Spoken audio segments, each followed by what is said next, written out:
What's going on, everybody? Welcome back to another day, another episode of the Daily Grind. I'm your host, 30NSG, and on today's show, we're going to be watching two videos, maybe three. But the two videos we're watching, one is by MugThief. He has a new video called "How Bad is the Future of Gaming?" So we're going to watch that, and then we're also going to watch Legendary Drop's new video called "Wall Street is Mad. They Did It to Themselves." And then if we have time, we'll watch Angry Joe's video of EA adds pay to win to single player college football 27.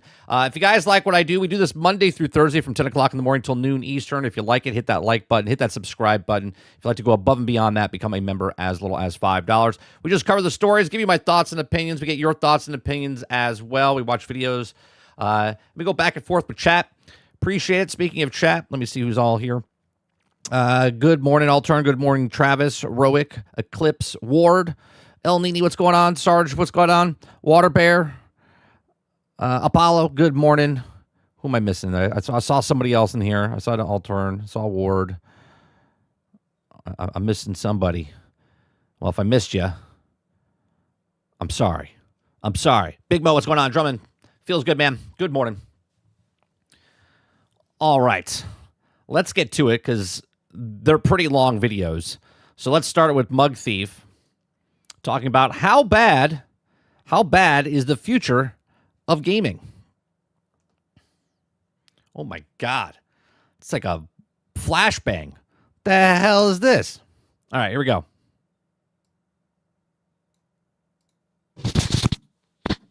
Hi. Video games are getting pretty damn expensive. Oh, sorry guys. I always watch my videos at 1.5 speed through all of YouTube. So, all right, here we go. Would say. And I think most people would agree with that. And the fact that we've just had big news telling us that the PlayStation 6 won't actually care about you owning your games in the slightest. The Nintendo Switch 2 seems to be getting yet another price increase. And I think he just moved, Altern. I think he said it in his last video that we watched that he's moving. Has already normalized $80 physical games. The upcoming Fire No curtains, white walls. Just gotta put my sunglasses on. Emblem Fortune's Weave. It's looking like a really bad time for gaming. Even when people look towards the PC market, it gets pretty difficult because then you start to wonder about stuff like, okay, so do I get like a Steam machine? Because that seems pretty overpriced for what it can actually do. Which, by the way, just real quick, please do not get a Steam machine. Yeah, don't get a Steam machine. Don't fall for it. Okay, it's $300, sometimes $400, all depending. Way too expensive, right? For what it can do. Machine is like a PC, right? If you're interested in PC gaming, get a PC. I think the Steam machine is great, like as a complimentary thing. If you just wanted to have like a living room PC, you wanted to have access to that stuff in a different.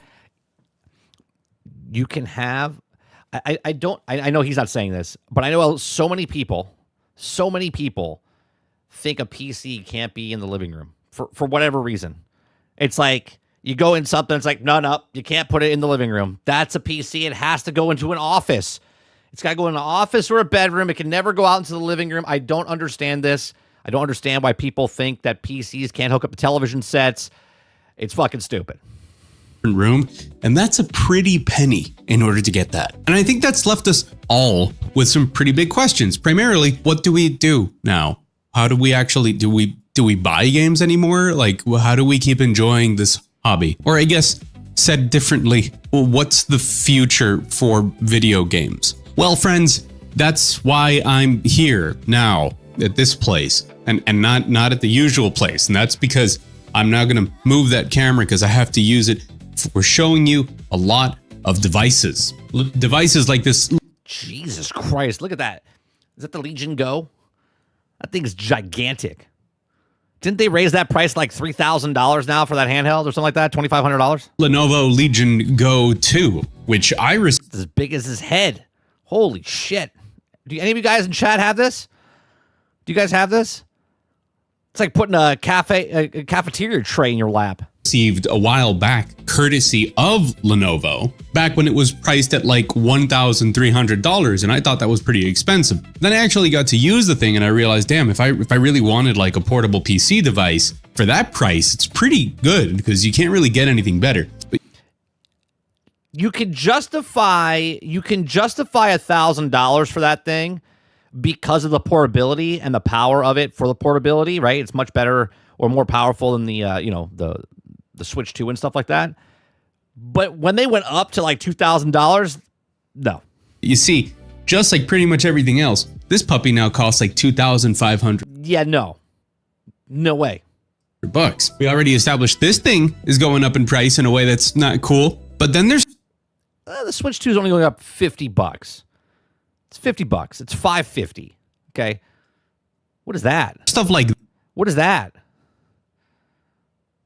Is that a third party device there? this, the Ein Thor. And the cool thing about devices like these, like the Lenovo and the Ein, and to a certain degree the Nintendo Switch 2, is that they're all not the most powerful thing in the world, but that doesn't mean that they are. You don't need power. You don't need power because power is not what's made gaming what it is today. Games and the gameplay for games is what made games today, right? Up to this point, gaming succeeded because people like playing games. Yes, there are games that push the envelope for graphics, fidelity, and stuff like that. But when it all comes down to the basics, it's all about people want fun playing a game mechanics. Are not incredibly competent and useful gaming devices. I mentioned that for the Lenovo for $2,500, you would hope so. I play Steam games on this. And even though there's a ton of different devices to play video games on, which is fantastic. I might look into this one. How much does this thing cost over here? The what was it called? The Ion? Was it AYN? Right? That looks interesting. Is that below like $500, $400? the most important portable device that we all own, the one that never leaves your side? Yeah, that would be your phone. And that's where this video's sponsor comes in, Casetify. Look, I use my phone for gaming, sure, but it's also a really important part of everyday life. And when it comes to my phone, I have two things I want for it: protection and aesthetics.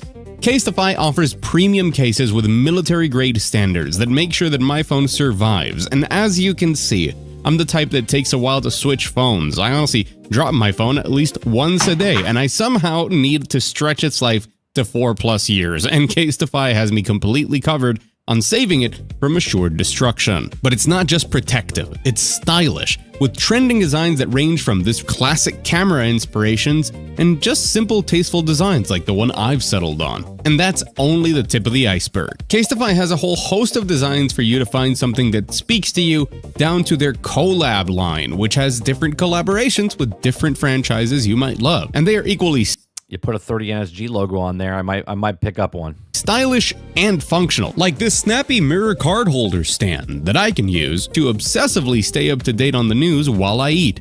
I swear I'm looking at the news and not scrolling YouTube shorts. I'm not doing that. Why would you? And it's not just Apple devices either. If you've got Samsung or Google Pixel, they have you covered also. So use my link to check out Casetify and get 15% off for a limited time. Yeah, can't you play PC games on that thing, Altern? You can, right? So you can play like Steam games on there? Only a lot. I mean, if I had to pay the same price for a Switch 2 for that device and I could play my PC games on there, I mean, that's a better buy. Alongside fast shipping, and keep your most important device safe, and do so in style. Thank you to Casetify for sponsoring this video. What I'm getting at here is that PC gaming seems to be stuck in this idea of something that you play on a PC, sitting down at a desk, and things like the Steam Machine, even if it's not here to compete with the current consoles, are trying to break that idea. And actually, that is true.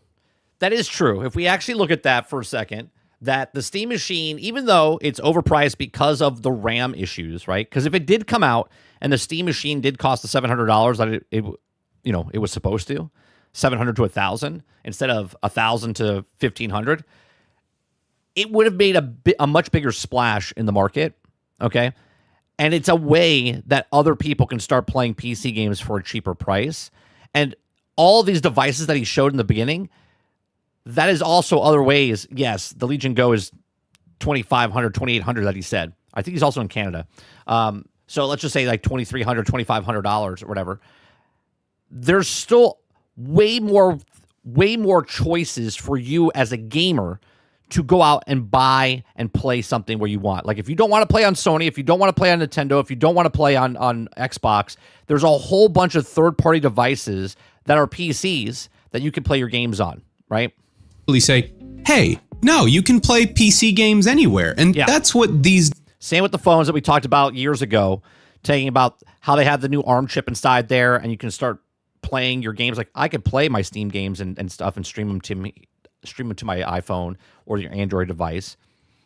These are good things for us, the gamers. Devices are, and they also allow me to like take everything about my console experiences and take everything about my PC experience, take it with me wherever I want, plug it into a TV, and play a ton of video games that are normally PC games, right? As well as a back catalog of emulators that we're going to talk about.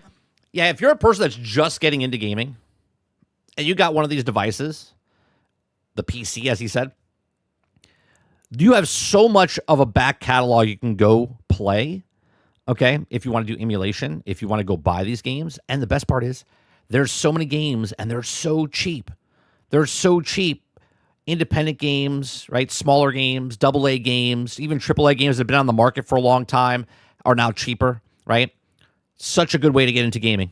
That if you think gaming is dead, maybe the future of gaming is not doing particularly well, but gaming itself, oh boy, agreed. We haven't really had a time for gaming better than this one. Hi, I'm Mug, and if you're new here, welcome, and if you're not new here, welcome back. It's great to see you. We're going to dive deep into the world of different devices that allow you to play video games and just how much fun and enjoyment you can get out of it. And if at any point you like the video, make sure to hit the like button. And if you like it a lot and like the way that I cover the world of video games from the newest to the oldest on the newest, consider subscribing. Just don't do so yet because maybe I haven't earned that subscription, and it matters that I actually earn it because your subscription matters. All right, that's what I'm saying. And with all of those things out of the way, let's change the camera to the thing where I would say that it's hard to believe that thing is gigantic. That thing is gigantic. This is a handheld Windows PC, but then it tells me that I need to run Windows Update, and I remember that it unfortunately is. I am being a little bit unfair to the Lenovo Legion Go 2 because you can install SteamOS on this thing officially. And honestly, that's not the point that I'm trying to make. Back in 2017, when Nintendo launched the... That's a huge thing, by the way. What Steam is doing, by where you can use a SteamOS operating system so you don't have to use Windows, that is huge. Nintendo Switch, they revolutionized the gaming market, and a lot of people like to say that it's because people wanted a device that worked both as their console at home and also on the go. Can I just say that's the worst kickstand on any device ever made? Okay?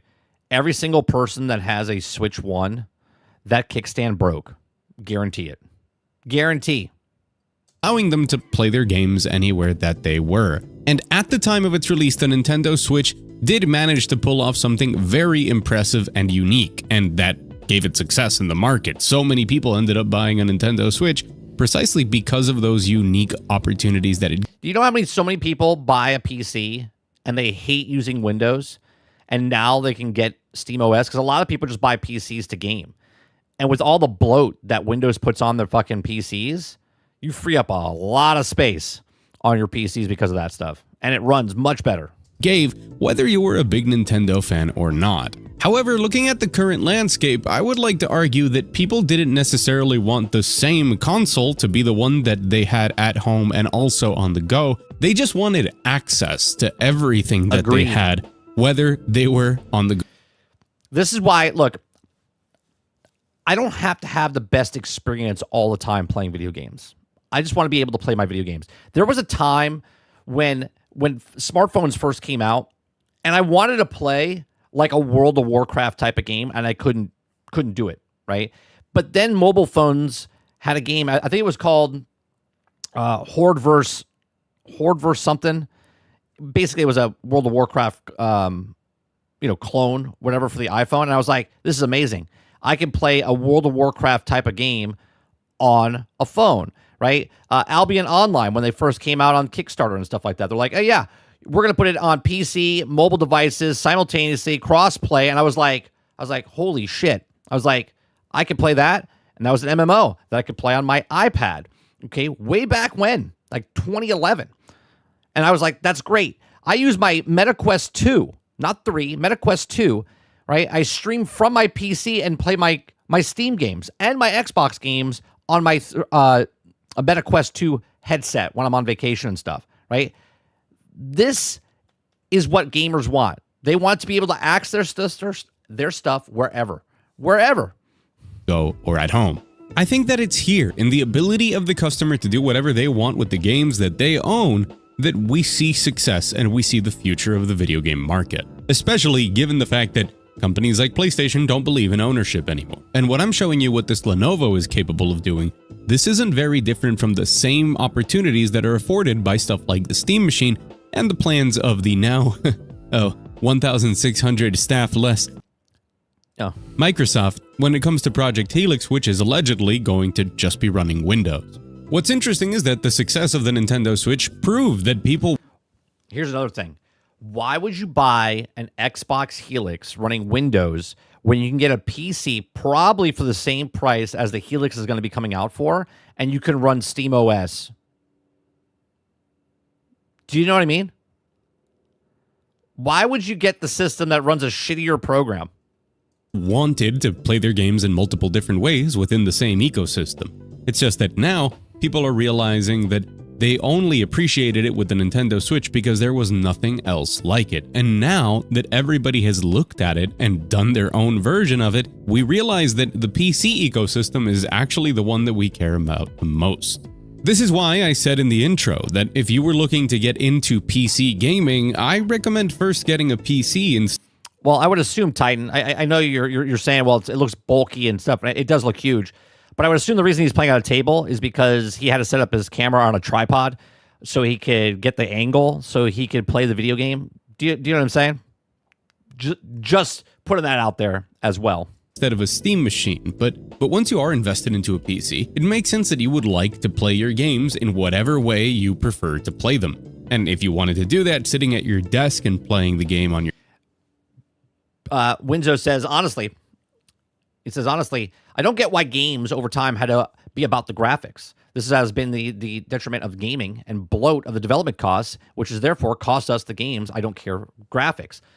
They did this because they had to grow the industry. And remember, graphics were always pushed by them, not us, right? We were happy with the top-down Grand Theft Auto. But when they went to 3D graphics and stuff, we were like, oh, this is cool. Right? And then they kept pushing the envelope and pushing the envelope and pushing the envelope. Why? Because it attracted more people. People were like, oh, wow, look at that. Pretty, right? We like pretty things. We like pretty girls, right? We like good-looking people, right? We like nice things. Graphics are the exact same thing. Graphics are the makeup, okay, but for video games to make them look nice. And that what attracts people. Right? And that's why you have some games that look really good graphically, but they have no gameplay whatsoever. This is where you get your movie games.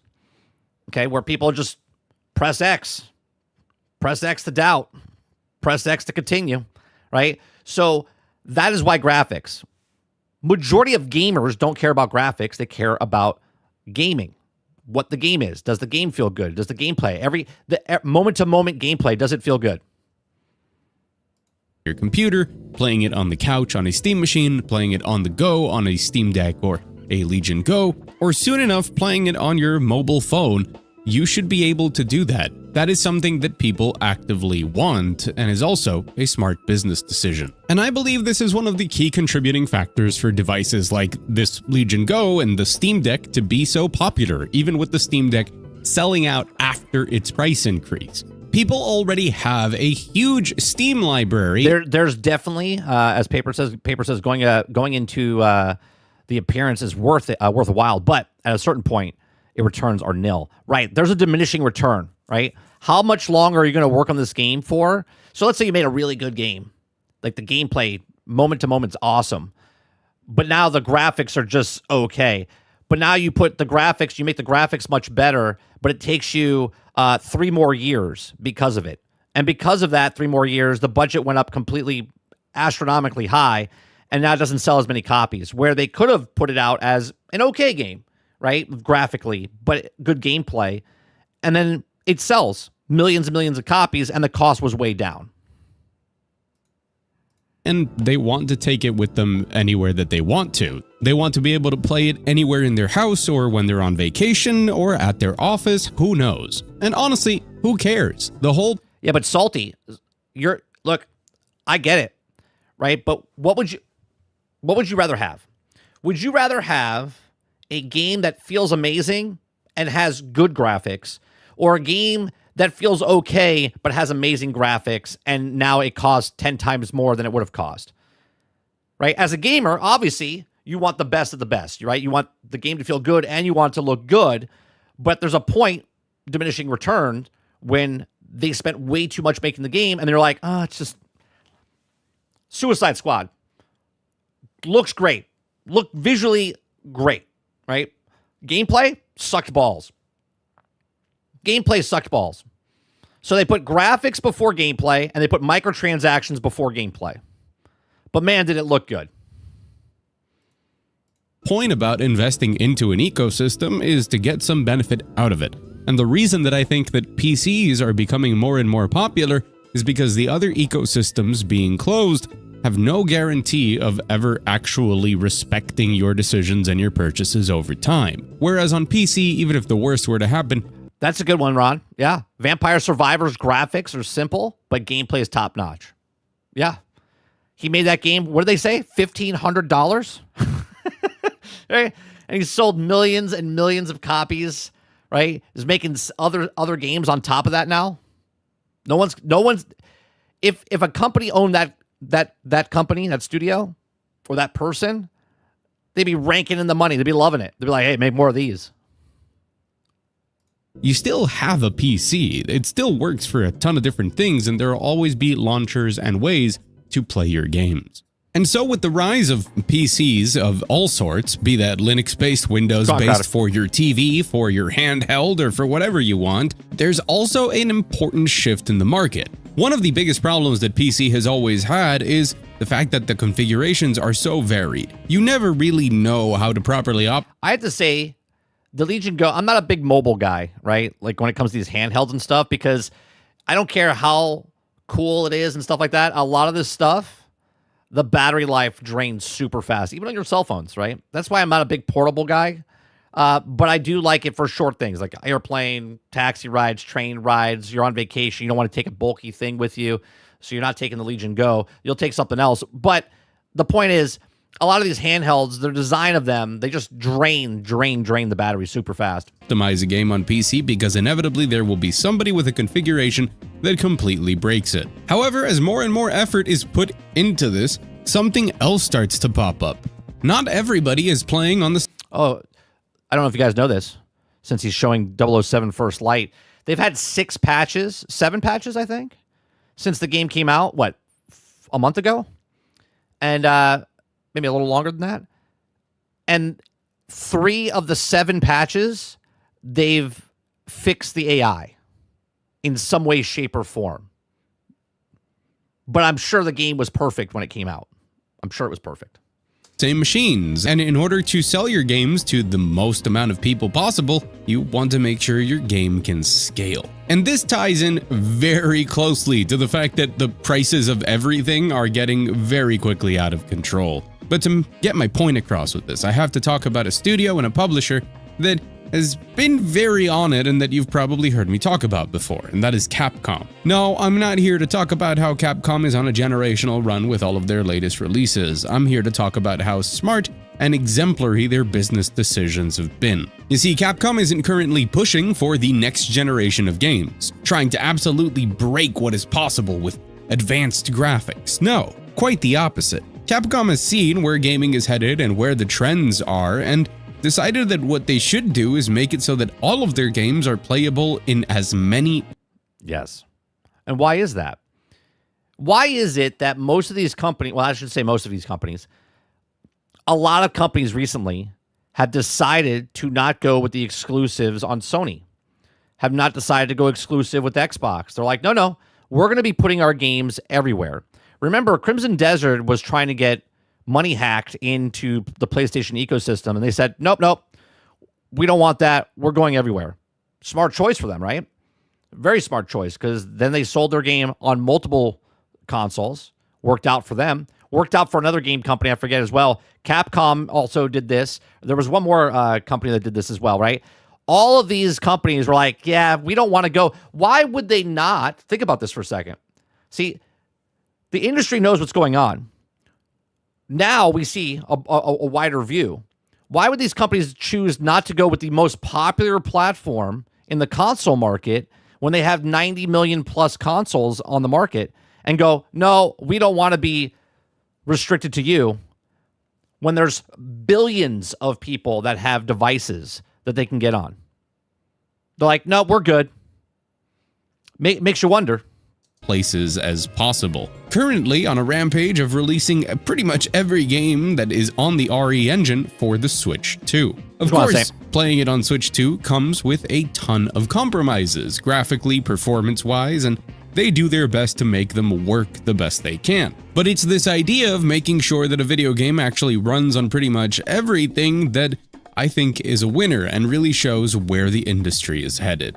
At least if you want to actually make— Was it Square Enix as well? Thank you. I didn't know it was Square Enix as well. Make money with a game. Sure, the Nintendo Switch 2 is a closed system. There's no doubt about that.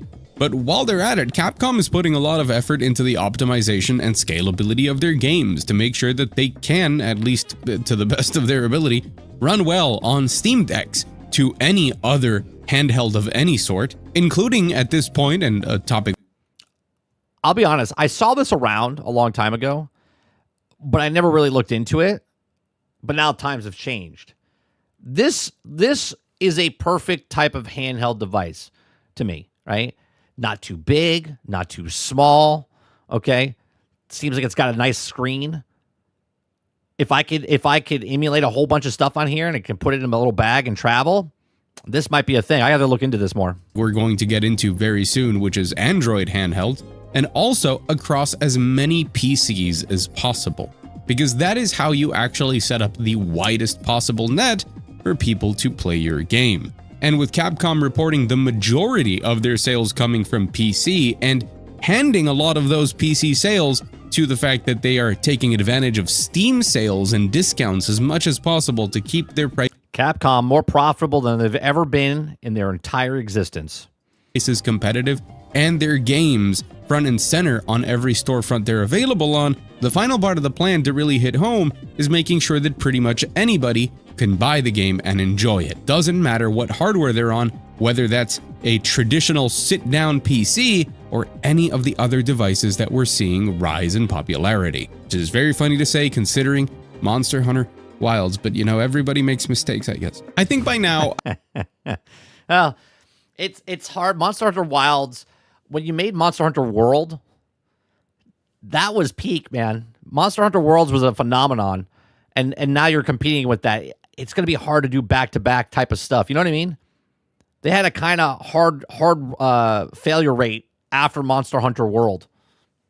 I've made my point quite clear and provided a lot of evidence for it. A lot of the video game industry is going to focus on making sure that you can play your video games wherever you want to, and that as many video games are available on as many devices. So real quick, listen to what he's saying this whole time, right? More companies are choosing to put their games in more places. Xbox is also putting their games on more places. There's one company that doesn't have to do that, which is Nintendo. Nintendo doesn't have to put their games in more places because they have such a dedicated fan base. But Sony's trying to do the exact same thing. Sony's trying to be like Nintendo, where they don't have to put their stuff over on every other platform. Live service they're going to, but their first-party title games and stuff like that, they don't have to, right? They don't want to put it on PC. And when I say everywhere, I'm talking about Xbox is at least putting it on Xbox, and then they also are putting it still on PC. They don't know if they're putting it on PlayStation anymore, but they're putting it on two platforms. One of the platforms has got billions of people playing, and the other one has 28 million people playing, right? PlayStation's got 93 million, and they're not putting it on the billion-dollar platform, right? The billions of people playing. They're only putting it on their 93 million platform. So it makes you wonder, in the future, where are they going?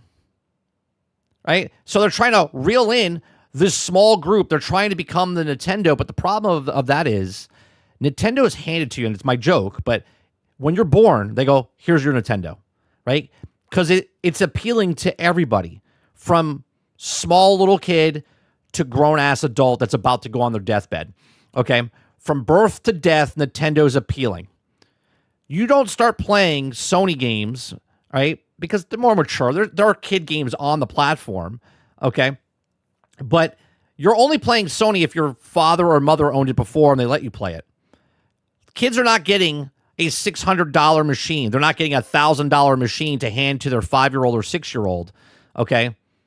And if you do, you'll learn your lesson, right? You'll be like, oh, right? This is why consoles are more important, are more important for the lower income type of people, because they're not going to spend that money to hand it over to their children. This is why Nintendo wins that market.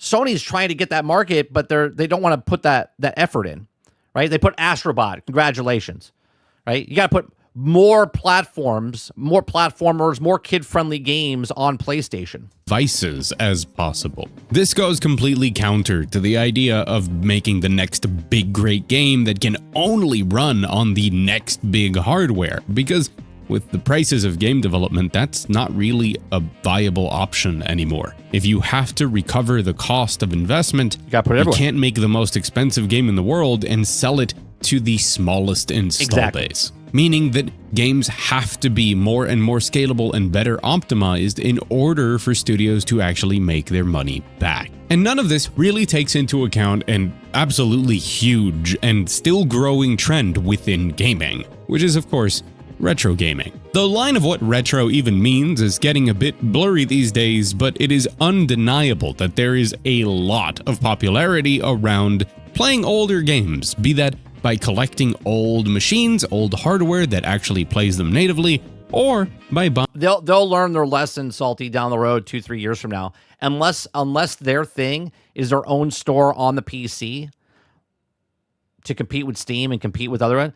They're gonna change their tune. Buying a lot of the newer machines that we've got out there that are called retro handhelds, which is funny because they're very new, that are designed to run tons of emulators and give you a very accurate and in many cases upgraded experience of playing one of the many thousands upon thousands of games that have already existed. It's one of the most interesting parts of gaming maturing as a medium. We now have a history, and a rich one at that, with tons of classics and video games worth exploring, not just because they hold up and are very fun, but oftentimes because they are very valuable to the history of what video games are. And with more and more people discovering the value of those older video games day after day, devices that are natively designed to play them are also gaining popularity. Right. At the moment, the one that I have chosen, my particular poison, is the... Oh, he's talking more about this. I'm very interested in this. The Ein Thor. All right, hold on a second. Let me rewind. At the moment, the one that I have chosen, my particular poison, is the Ein Thor, which, just the same as the Legion Go 2, I paid for this one, but also not sponsored and nothing affiliated or anything like that. The Ein Thor is this clamshell, dual-screen, OLED Hall effect, magnificent beast, and it is one of the coolest devices that I have ever had the pleasure of playing with. Not because it's incredibly powerful, but because it's powerful enough while being extremely portable, battery efficient, and very comfortable. Man, that sounds good, doesn't it? Just those three things. Portable, right? It lasts long, and it feels good to hold it in your hand. And while it's considered a retro gaming console, where I want to start is the idea that these retro gaming handhelds and retro gaming consoles aren't necessarily just for emulators. Most of these are Android-based, but now we have apps like GameNative, which allow us to run Steam games directly on these machines, many of them very, very well and with performance improving day after day, meaning that I can play games like Hollow Knight Silksong, among many others, without pretty much any issue. Slowly, that keeps expanding, and I mean, Would I be able to, well, probably not yet, but would you be able to take this device and then install SteamOS on this device? I could be playing Final Fantasy XII: The Zodiac Age from Steam on this thing right now, but I mean, to be fair, there's a lot of other options as well. The fact that I can take a bunch of indie games, the sort that people say were very, very popular on the Nintendo Switch, with me in this form factor, but it is properly synced with my cloud saves from Steam. I can comfortably stream my PC to my handheld if I wanted to, meaning that they all live in the same ecosystem, but I can just take this with me everywhere I go. That is incredible. And I mean, this is what I'm looking for. that's before we even get into the wonders of emulation. Now look, I'm aware that I'm a bit touchy recently with the idea of owning my video games, but to be fair, I think that we all should care. And emulation is an important part of preserving video games. I think that we are very quickly, due to the economy and all of the problems going on and all of the lack of trust in these companies and what they're coming up with for the future, and that's guiding us towards not really caring that much about the latest releases coming out and reminding us all to just enjoy the act of playing video game. Which is why it's important to remember that emulation in most places is completely legal as long as you own the actual hardware and the actual software. What's wrong, Mr. Luke? I own a Nintendo Switch with a lot of dust on it. Don't look at it. I don't remember. Hold on, did his kickstand break? I want to see something. I own Nope, kickstand's still there. Okay. a Nintendo Switch with a lot of dust on it. Don't look at it. I don't remember the last time I used this thing. And I own Bayonetta, so nothing is stopping me from playing Bayonetta, but on this other device that currently is more comfortable, more powerful, more portable to me than others. I am allowed to See, what he's saying right here is exactly right. I bought this, so I should be able to play it anywhere I want. Imagine again that if you bought a DVD, that you could only use a certain DVD player to play that thing. Right? Instead of just making the device where the thing plays in, they make the device and then close it into this ecosystem of stuff. And this is why, as a gamer, this is why in the past I would buy all the stuff, because I was like, well, I can't play it here. And then there were games that you could play, right? And you're like, this is why PC is so important, right? This is why the internet is important, because the internet is the freedom, right? Even though every day government and stuff is trying to stop the internet from being free. They're trying to charge you in any way, shape, or form to do stuff, right? This is why Xbox and Sony and now Nintendo charge you for online stuff where PC doesn't. You just pay for your internet. You don't pay for your internet and also on top of that to play your video games, right? This is exactly why people need to wake up and stop paying these corporations for things you don't need to, because paying to play games online, right, and you don't own the thing, then you might as well go buy a PC and then play the games over there instead of buying the games over here. More convenience, but you're paying more for it, and you don't own the stuff, right? If you're going to rent it from PlayStation Plus, Ubisoft Plus, EA Play, Game Pass, that's a different story, because you're paying for that platform to just rent games, like going to Blockbuster or going to Hollywood Video back in the day, renting video games, okay? But if you're buying video games, and I have to pay now to play that video game online, then you might as well buy that game on the other platform that doesn't charge you. Enjoy the games that I have paid for in whatever format I choose to. And I think that extends to Steam and PC games in general at this point. And we're seeing a lot of the tech and the customer preference lean towards that. And sure, part of the reason we're doing this is to escape the incredibly high costs of gaming and how prohibitively expensive it is becoming, but it's also true that it's allowing us to look back and realize that a lot of great video games from the past are still great. Just because they might be technologically and graphically dated doesn't mean that they don't hold up, and in some cases with just a little bit of elbow grease known as throwing powerful stuff at it today, they can be patched and preserved in ways that make them play even I'm not sure what the price of this is, Luke. better. A great example of this from the last years was UFO 50, a game that Altern says it, I think around 350, 400, something like that, I think he said. is designed to be a bunch of forgotten games from a forgotten console from years and years ago. And it's a game that very obviously reminded me that nothing beats good game design, no matter how many pretty bells and whistles you put on something. I think it was AYN, I believe. Similar to my experience this year with Mina the Hollower, which also reminded me that good level design and just good fundamentals go a very, very long way. And the reasons we love gaming aren't the shiny graphics unless those are accompanied by also giving us gameplay and innovations that matter. When we combine the current... If Steam started charging for online, then they would get wrecked. They'd get wrecked because someone else would start something that didn't charge. That's what would happen.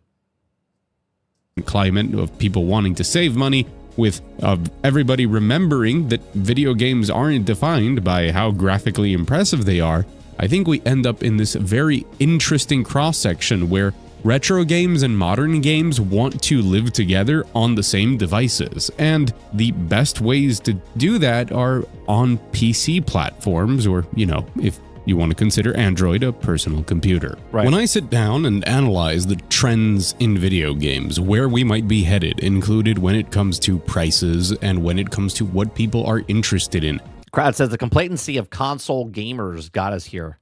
Changed my mind. I don't need to change your mind. I agree.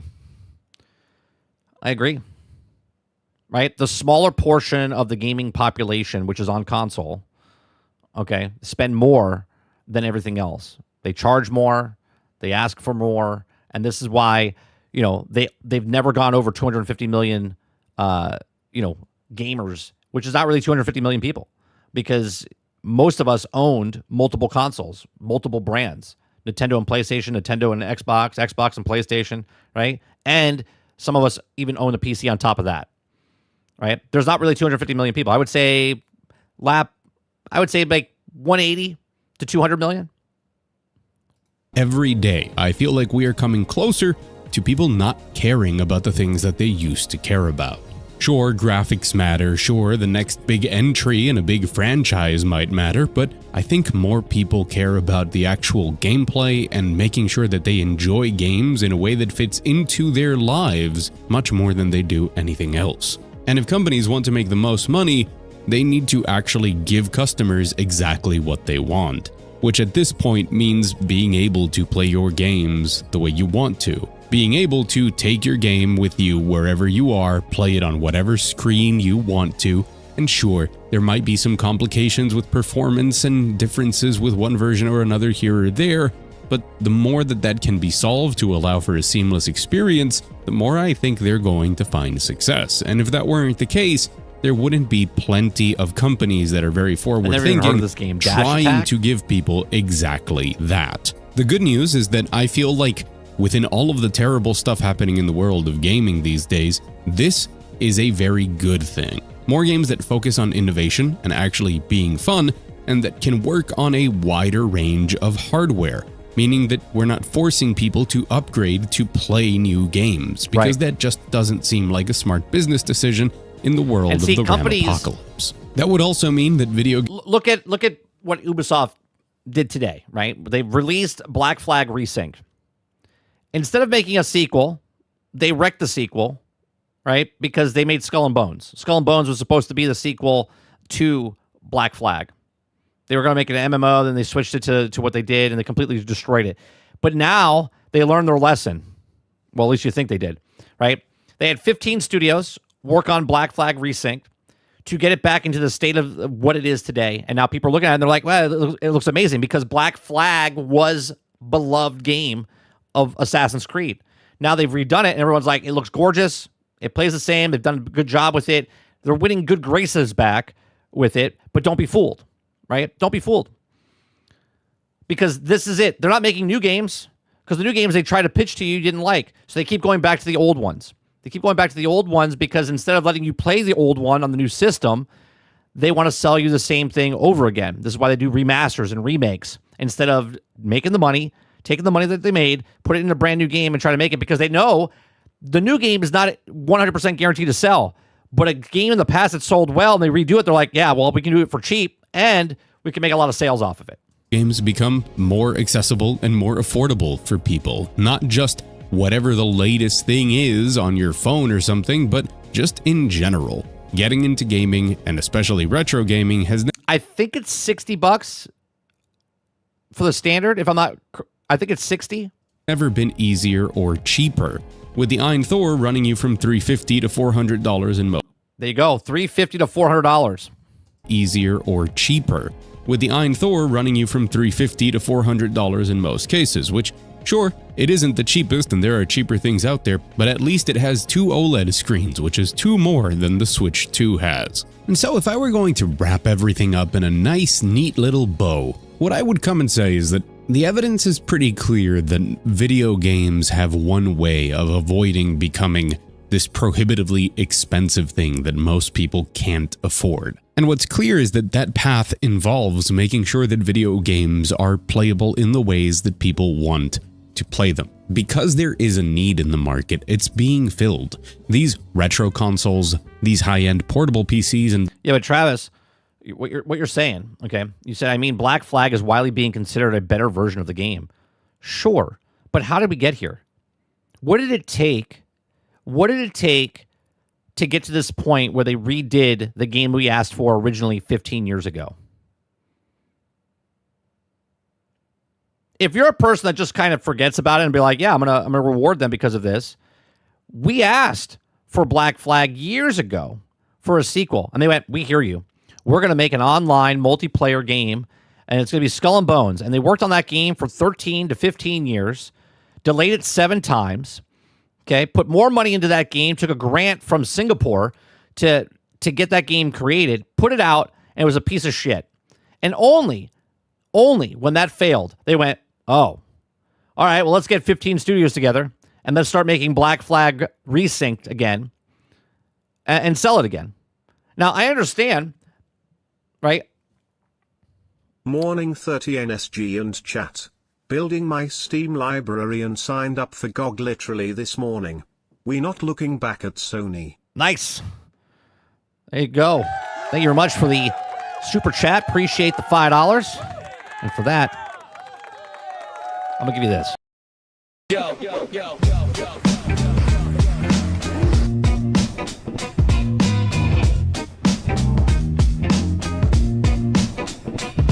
Yeah, used to be wars, now it's open doors. Gamers everywhere. No matter. Thank you very much for the $5 super chat. Yeah, it's great. Look, I'm not here to tell people to move, right? I'm just telling people to look at your options. Okay, look at your options. Open up. Don't think that Sony and Microsoft are the only 2 things out there for you. lower end portable PCs, the idea of PCs that go to the living room, and even the idea of a future Xbox that has a disk drive potentially and is Windows based. These things exist, are contemplated, and are successful because there is demand for it. And I think that demand is only going to grow more and more because of the circumstances of everything. We can't continue down a path where video games become more hostile towards customers, more expensive and less accessible because of that. When a company literally just dismisses their customers, okay, now I'm not speaking for everybody. I'm speaking just for me. Fuck you.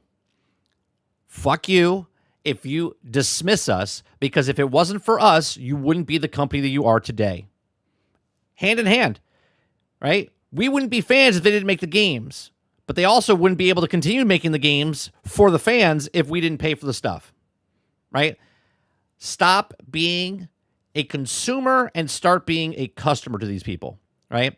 Somewhere along the way, we lost being customers and we became consumers. Whatever they do, they're like, oh, well, Sony made a game, I got to play it. Oh, Xbox made a game, I got to play it. Nintendo made a game, I got to play it. No.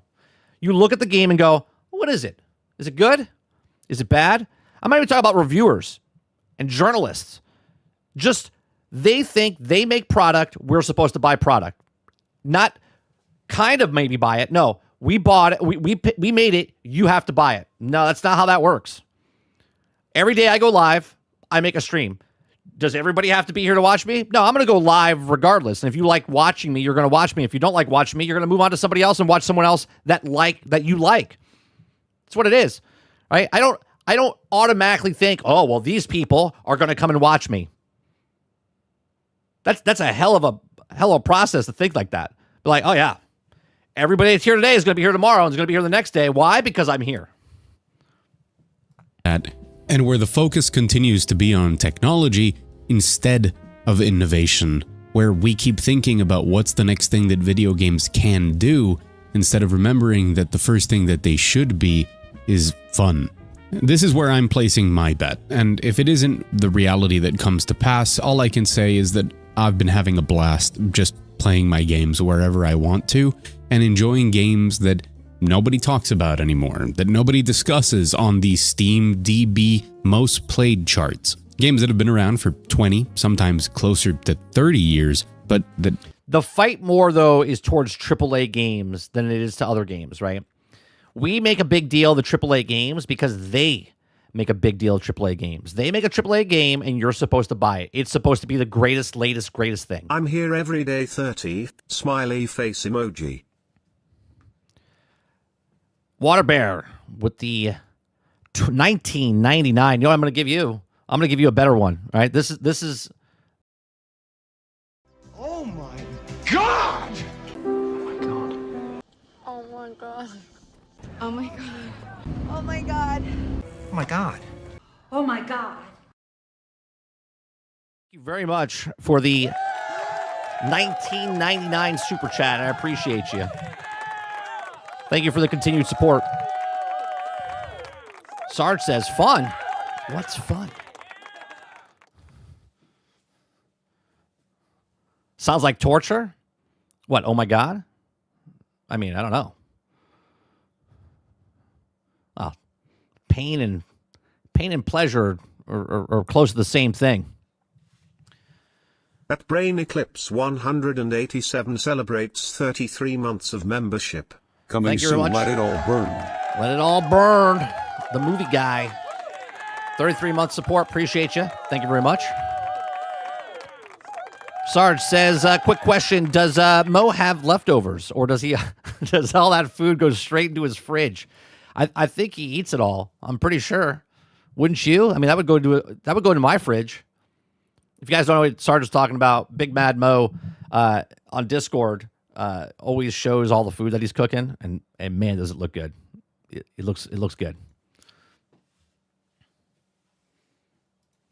Albany says, I think it blows people's minds that they will need internet to buy 2028 games. No disc delivery system. That's right. Which means they have to pay for the online service for Sony just to have the pleasure of purchasing the games. That's crazy. Crown says AAA games used to be the greatest thing ever, and then greed happened. I still think AAA games are fantastic. Not all of them. But again, they've used the AAA gaming to, well, we made it, so you have to buy it. Look, we're making Fable again. Look, we're making Gears of War E-Day again. I love Gears. Gears could sell 5 million copies and 5 million more people play it on Game Pass, and it will lose money. And we'll hear 2 years from now down the road, well, it just didn't make that much money.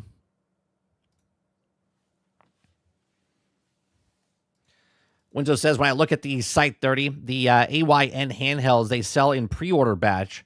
They did one in June and now for August. Interesting.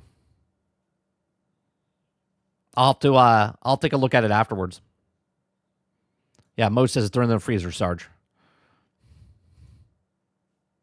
I enjoy and I have fun with. And I think that is where most of us are headed. So is the future of video games a complete disaster? I mean, in many ways, AAA. Yeah, in many ways, I think the AAA industry, the machine, has stopped grinding away in the way it wants to. But in a very different way, I think it's a pretty bright future. I don't know what you... AAA is lost. Again, as I just said before, AAA is in that group of, we make it, you're going to buy it. Instead of being like these guys, the indie guys, the double A's, where they make the game and sell the game. They don't expect you to automatically buy it. They're trying to earn you from buying it. There's a difference. El Nini, because E-Day is on Game Pass, it will lose money, especially at 450 million as reported. That's insane. You might think, but that's what I think, and that's why I made this whole video. I hope the video was good. And if you did think it was good, if you enjoyed it, hit the like button. I like making videos like these that are more filled with positivity and interesting analysis that has logical conclusions based in facts on why you should feel good If you about love games. Star Fox, Wild Blue Skies releases August 13th on PC and First Squadron Phoenix on sale in Steam. Star Fox on S2 is okay too. Thank you very much for the $5. Appreciate that. We might. I'm interested in Firefox or Star Fox, I should say. Star Fox. We got to switch to. My son's got to switch to. I asked him if he's interested. He said, "No, not really." I liked Star Fox back in the day, so when it goes on sale down the road, I might pick it up. I'm not paying for what it is now. Again, it's another remake, so I don't pay that much for remakes like that. But thank you very much for the $5. Appreciate that. And hitting the like button helps this video spread to more people. If you really like the way that I cover the world of video games, everything about it, consider subscribing. Maybe now, here at the end of the video, I've earned that subscription. Also, an extra shout out to Casetify for sponsoring this video. I think they were the perfect sponsor for this video and they match the theme. I do want to protect all of my devices because guess what? They're expensive. But most important of all, thank you for watching. And an extra special thanks to the members of The Wall. These are the people who directly support me in everything that I do. Be that on YouTube as members or on Patreon I never got into Patreon. Patron. For now though, go out there, have a great day. Every time I looked into stuff like that, I'm like, how am I going to make more? It's very hard for me to try to make what members get here. And this is why I try to, in the chat, try to give members priority, like when I'm reading the stuff. But I read all of chat. But I try to lean more towards the members because they're paying, right, to support me. So great video. I like the video. MugThief. I like his style. Maybe I'll try to, you know what? Maybe I'll try to reach out to him, and maybe the next chatting with podcast that we do, I'll reach out to him and see if he'll come on my show, and we'll have a back and forth with him. I like his content. All right, the other person that we're going to be watching this morning, okay, is Legendary Drops. We're watching Legendary Drops. He's got a new video called "Wall Street is Mad," and they did it to themselves. If you guys like it, both of these gentlemen's channels are in the link in the description down below. I suggest that if you love the content that you see, go to their channels. They have so many good videos on their channels. Give it a like, give it a subscribe. Again, if you like to watch their content without the pauses and stops in between, please go to their channels and give it a like. And because we're watching it, you should go over to their channels anyway and give it a like because you watched it here with me. Right, so I appreciate that because we're not trying to steal people's content. I'm trying to give more content on top of their content and then also promote their content. Even though these channels are much bigger than mine and they don't need us, there's always people that don't know who certain people are. Right, it doesn't matter how big they are or how small they are. They're like, oh, who's that? I don't know who that is. Oh, well, go check them out. Right, all right. Going over to Legendary Drops. I like his stuff as well. Make sure it's at normal. All right, here we go. Have you noticed how things only continue to get worse? I know you have. Well, to be honest, though, we notice because we're on social media. Most people here are on social media. And if you're on social media, it gets amplified. Waterbear says 30. Wild blue skies in the game like Star Fox. Looks amazing. It drops on PC. What is that game? There's a game out there that someone recreated. They're an independent developer. Remember that? Sarge will know this one. It's a helicopter game that we used to play where you were like I want to say an Apache helicopter. And it was like Desert. Was it Desert Strike? I think it was Desert Strike, where you're the helicopter and you had to like land and it was like a 3/4 view helicopter game. And you would drop down and save people. You would also like air-to-air combat type of stuff. It was Desert Strike, right? Yeah, okay. There's a remake of that. An independent developer recreated that, and I just saw it the other day, and I think it's coming out on Steam. It's an early access. I forget what it's called. If someone can... I forget what the new game is called. Yeah, Desert Strike and Jungle Strike, but they recreated it, and it looks fantastic. Is that what it is? Eclipse cleared hot. Hold on one second. Let me look it up.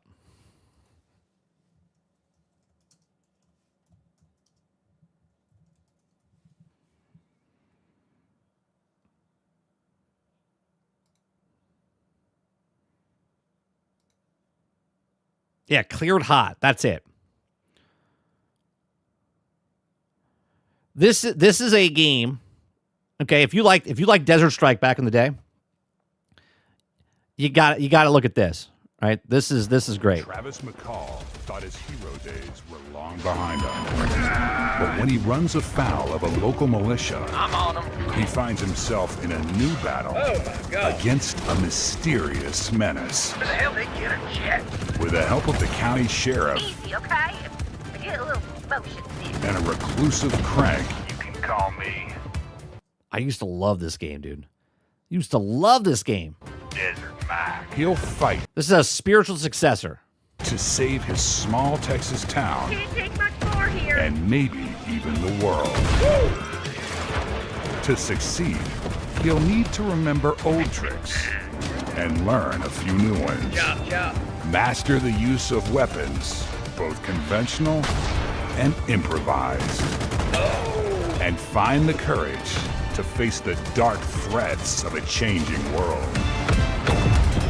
Cleared Hot is a fast-paced combat action game about coming out of retirement and rebuilding a legacy one helicopter at a time. It's the story of one man's second chance to be first rate.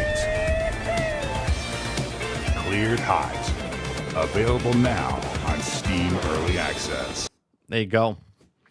It just reminded me when you said that, I was like, what's that game? I used to love Desert Strike and Jungle Strike. Yeah, where's the graphics? Where's the graphics on that?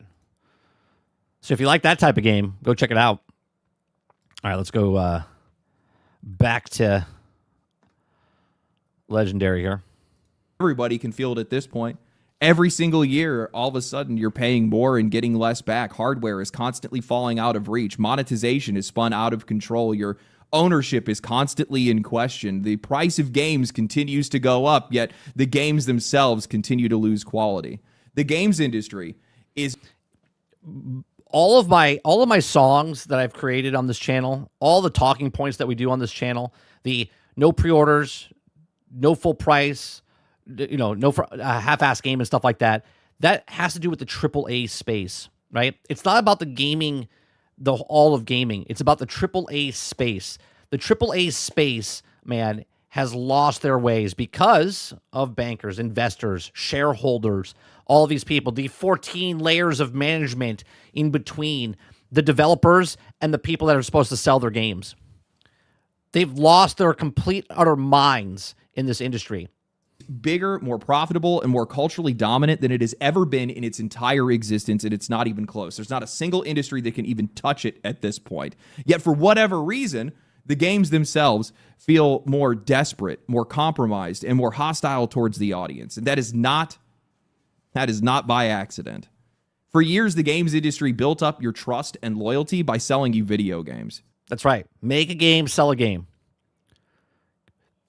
They were like, hey, I like this game. I like copter games. I'm going to make a copter game. And we're like, hey, that copter game looks pretty fucking cool. And you're like, you know what? I'm going to buy it. And you're like, you know what? That game is pretty fucking cool. And they're like, hey, thanks for playing our pretty fucking cool game. And we're like, no problem. Thanks for making your pretty cool fucking game. And then they made a second game. And you're like, holy shit, you made a pretty good, awesome sequel to your first pretty good fucking game. And we're like, this is amazing. And we just kept going back and forth.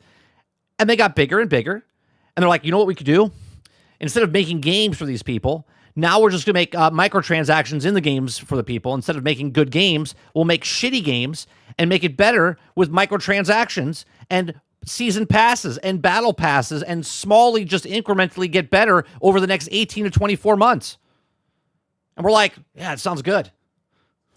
Toys, art, entertainment. We bought these games because we wanted them. We owned these games because we paid for them. And we supported it because it gave us something back. But somewhere, at some point, that changed. The whole equation flipped. They stopped treating these games like video games and started treating them like financial instruments, like leverage. And almost in perfect unison, the entire industry started building services and systems. I love Tunic. Tunic was great. Tunic was a great game paper. Designed to control you, to remove your choice, and to continue to make money from you long after the sale. It didn't start like this. This was never the plan. Here's a perfect example of Game Pass doing what Game Pass should do. I played Tunic on Game Pass. Okay? Loved it and bought it. That is what Game Pass is supposed to do. Okay? But the difference between Tunic and Gears of War E-Day is two different things, right? Because E-Day is going to be $70, $80 to buy it. And if it's day and date on Game Pass, I'm going to play it and not buy it at launch because I don't want to pay $80 for a video game, right? So I won't buy it, but I'll play it because you gave it to me and I pay for the service, right? So as a gamer, I'm like, all right, I paid for the... Now, because I paid for Game Pass and I played it on Game Pass, and let's say it takes me, I don't know, a week to beat it, right?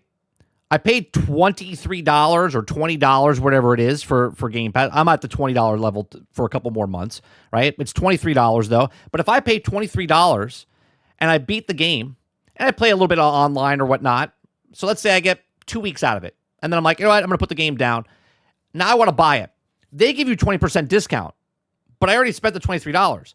So now I'm not going to buy that game to own that game in my head until it goes on sale.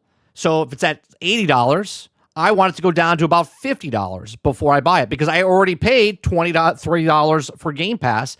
And if it's at $50, I spent $70. So I needed to go way down in price before I pick it up to own it in my collection because you want to charge $80 for it. And I'm not going to do that. I'm going to take that $80 and go buy 2, 3, 4 independent games instead of buying that one AAA game that you gave to me on the streaming service that I'm paying $23 for. Plan. It evolved into this. And to be able to understand why and how, we have to look back before looking forward. So today, I want to talk about the villain in all of this. I want to talk about how Wall Street ruined video games. Sorry for the sad state of things. I'm getting ready to move right now, but I just wanted to give a shout out to Starforge Systems who sponsored today's video. This wouldn't have been possible without them, and I greatly appreciate it. If you guys are interested in a new PC or a pre-built PC. What's everyone moving? He's moving. Thief moved. Should I be moving? Is that the new trend? Should I? We're moving, guys. We're going to move. PC. They have the best PCs in the universe. Go ahead and check out the link in the description and in the pinned comment. I love these guys. PlayStation, filling the world with emotion through the power of creativity and technology. Xbox, bringing the joy and community of gaming to everyone. Nintendo, to put smiles on the faces of everyone we touch. Look around the games industry, or really any industry, and you will find statements like this everywhere. Every major company has some version of a purpose statement. It is supposed to answer a very simple question: why do we exist beyond making money? I should move to the gym that I made last year. I need to go back. I haven't been doing it for a while because I got sick and then I got injured. I wasn't doing it. I am doing push-ups every day, though. On paper, this core principle is supposed to be these companies' North Star. It's the thing that guides every single decision that they make and keeps them focused on the service they provide, not only to their customers, but also to society as a whole. And that's the most important word here: service. These companies built their brands, fortunes, and dominance by serving their audience. What game is this? Did he put it up there? What Service. game is that? These companies built their brands, fortunes. This game looks good. What game is this? And dominance by serving their audiences, by making things that people wanted, by competing with one another for your time, attention, and money. But over the last decade and a half, and especially over the past couple of years, the biggest companies in gaming have moved further and further away from that idea. They stopped serving their audience. They stopped seriously competing with one another. And because of that, more and more, these guys have now started moving together towards the same goal, gaining leverage over the industry, over the medium, and over the people who are playing these games. Annual franchises, DLCs, microtransactions, live service, digital games, mobile games, subscription platforms. Yeah, welcome to gaming. Welcome to gaming. I'm telling you, one game that comes out and is like, oh, yeah, do this. And everyone's like, oh, we want to do that. It's like walking down the street. I could just imagine in like LA, right?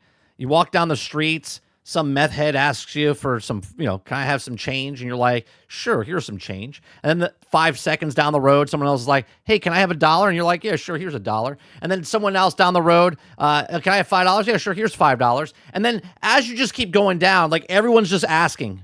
Everyone just keeps taking a little bit more. And at the end, you're like, oh, I'm going to get a drink. And you're like, oh, shit, I'm out of money. I'm out of money because I gave my money to all these different microtransactions in every single game.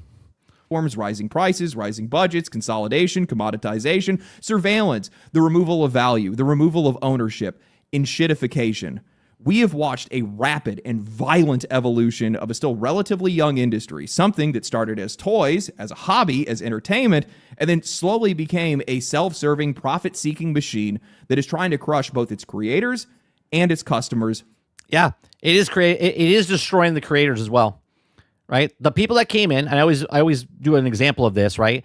When we were nerds playing these games, reading the comic books, playing with the toys and stuff like that, right? And the other people that didn't like the toys, didn't like the stuff, they were business people. They're like, oh, we used to make fun of the people. Now let's buy the things that they love and then shit on them and then take all the money from them and pretend we know what's going on, right? That's what's happened, right? The people that never liked the industry and used to make fun of you now run the businesses and are just destroying the industry from it because they didn't care about it in the first place. Under its boot. And it all started in the 2000s.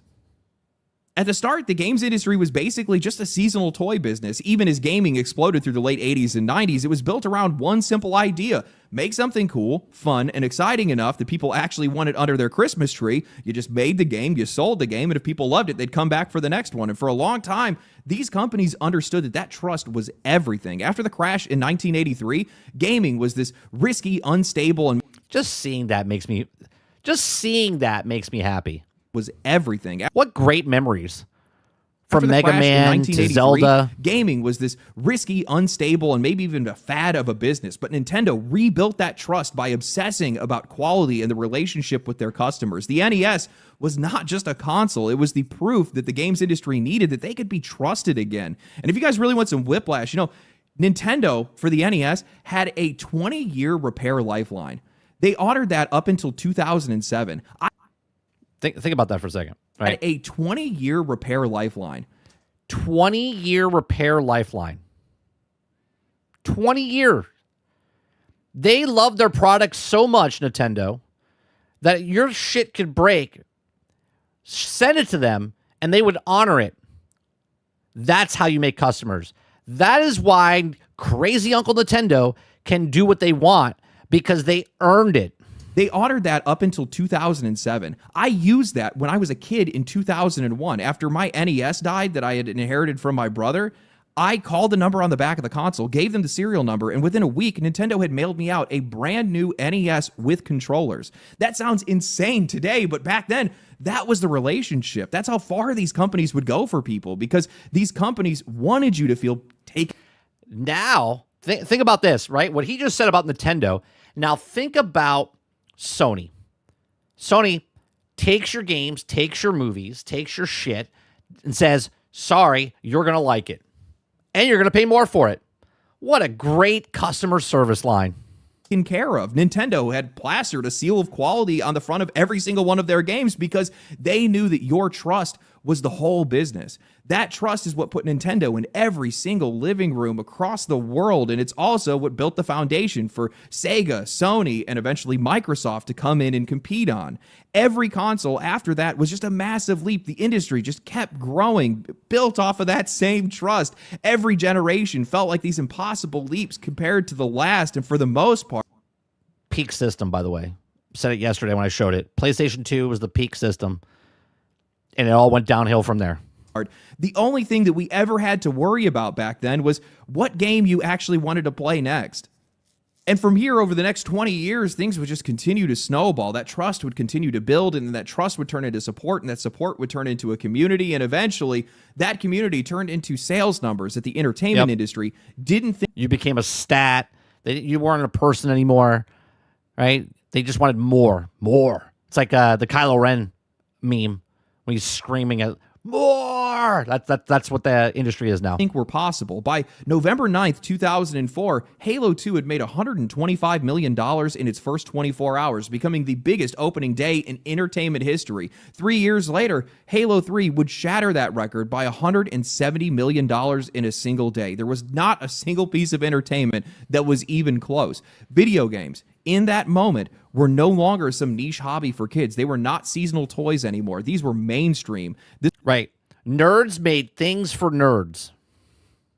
This was something that was competing with Hollywood, and everybody started looking at it differently. Because to players, I mean, games like Halo and Final Fantasy, Zelda, Mario, Metal Gear, and Call of Duty, these were just games that we loved. But now, to investors, this was stability, predictability, profitability, a captured audience. Games were no longer seasonal toys. They were becoming a reputable source of annualized revenue, and off the back of sequels, franchises, and seemingly endless growth, more money started moving into gaming. IPOs, private investment, public investment, mutual funds, institutional capital, all of it started treating games like one of the strongest growth markets in all of entertainment. But that money came with expectations. These companies were no longer just expected to make great games. No, they were expected to grow their revenue every single year. And the corporate salute started, where the number has to go up, and if it goes up to that point, right, it's its worst enemy. Because if they made $10 million, and they're like, all right, well, next time you got to make $20 million, and then when it makes $20 million, they're like, oh, well, you got to make $50 million, and then it made a $50 million, and they're like, well, you got to make $200 million, and it can never just hit that again, right? Because if it hits $50 million again, it's a failure. Right? That's what it is. It's got to constantly go up. Well, it went up and up and up and up and up. And now we're at this point now. Where does E-Day go from here? Right? Let's just say Gears of War E-Day comes out, $450 million, makes its money back. It goes on to make $1 billion. What's the next one? What's the next one? You're gonna charge $800 million for the next game, and then it has to make $2 billion in sales or $3 billion in sales? But the market's not growing. So then if the market's not growing because no one else is buying a system, where do they make the money from? Oh, I know. They make a $100 video game, $120 video game, $150 video game. Oh, well, gaming's expensive. Corporate salute. The easiest way to be able to fulfill that promise was to create franchises, sequels, bigger marketing, more safe bets, repeatable formulas, and annualized releases. That's where the incentives in the industry started to rot. This is the first case that we see. Sequels and franchises are not inherently bad, by the way. They help build the industry. We would have had them with or without Wall Street in this case. But the difference is why they were actually being made. Before the shift, sequels... That's exactly right, right? Franchises would have been here regardless, right? You would still have Halo 7 if the corporate office wasn't here. Look at Mario, right? How many Marios do we have? Because that's what it is. They're like, oh, they made the game... Right? They made more Marios because the customers wanted more Mario. They didn't make Mario because Mario was making billions of dollars, and they're like, well, we're going to make it regardless. They're like, no, this is what's selling. This is what they want. Then the IPs got built up, and then customers started buying the IPs, and then companies started buying the IPs because they knew they already had a baked-in customer. Existed because people loved those games and wanted to see more of them. After the shift, the sequels are increasingly existing because of the fact that the investors wanted predictable revenue. And I didn't watch this video because this is just common sense, right? This is common sense, what he's saying right now. And people that are shocked by this, either you don't have any common sense or you just don't care, which is fine, either way, okay? But it's like, that's exactly what it is. New ideas immediately became harder to justify, and even new IP was designed from the ground up to become its own franchise eventually because a game itself just wasn't enough anymore. It had to become a pipeline to more content and more revenue. This is also when we started to see the shape of the industry start to change. Publishers and teams and budgets and all this stuff just got bigger. Roles became more specialized. Technology improved. Output increased. Mergers with giant corporations and publishers making these huge companies that were just taking over the medium, like Activision merging with Vivendi Games. And this is why we have 495 episodes of Generation X Gaming. You can go to Spotify and listen to almost every single one. I think almost every single one's up there. We might be missing a couple episodes, right? Like earlier on episodes. Some of them are just audio, then it goes into video, okay? But me and Sarge talked about every time a corporation bought another company, we're like, well, it's not good. right? It's not good for gamers when companies keep buying more. And we talk about like EA's Unicron, where basically they just eat the planets and shit them out, right? They buy up companies, take what they want from it, and then shit them out, and they completely ruin them. They take IPs, destroy them, take IPs to take it off the market so they own it, but yet they don't want to do anything with it. Corporations and takeovers are terrible for gamers. In 2008, from the outside, it looked incredible. And honestly, for the players, it actually was. I mean, guys, this was the golden age of video games. No matter what platform you played on, there was a buffet of incredible games. Every single year felt stacked. Every generation just got bigger than the last. The money that was pouring into the games industry made these games more ambitious, more polished, more cinematic, and more technically impressive than anything we'd ever seen before. So at that time, none of us could have probably ever seen the trade-off here. Because while the biggest publishers were getting stronger, well, we didn't realize that everybody else was getting squeezed. Indie and not all of us did. Mid-tier studios were really not able to compete at all. They didn't have the money to be able to print and merchandise games at scale, not like these other companies. They didn't have the marketing budgets that blotted out the sun. They didn't have the same kind of retail relationships, investor backing, or even the same safety nets. A lot of the space got put into contract work. If you go and you look back at a lot of the independent studios that we have today that have been in the games industry for years, most of these guys were all forced into contract work or acquired by another studio or basically just put into survival mode. And consumers... You can even see, as he's speaking, you can even see this in the industry itself, where the developers that had their small studios that got bought out by big companies, they knew they were getting squeezed. Hence why they left the studio, made a new studio, built that studio up with their next game, and then sold that studio again to one of the big corporations. They're like, well, how are we going to make our money off of this? Well, I'm just going to make another studio, make another game, and then get bought out, and then sell my shares, sell my stuff. They started playing them because they're like, this is the only way we're going to survive. Because once you're inside the corporate world, they destroy you. Well, we just had all of our trust consolidated around the biggest publishers and franchises in the industry, but we never even noticed it. The games were just too good. The growth was too exciting. The industry just felt like it was constantly moving forward. The decay from investor-driven sequelization wouldn't even fully reveal itself until many years later. And even then, guys, this is just the first wave of investment. The next one was going to change the industry forever. While games were exploding in the mid to late 2000s, the business around them was quietly evolving. DLC, expansion content, and eventually microtransactions would start giving these publishers new ways to make money long after the sale. Horse Armor and Oblivion became a pretty... Fucking Horse Armor. It's not the beginning of it, but it's the loot boxes of EA. You know what I mean? Of Star Wars Battlefront 2.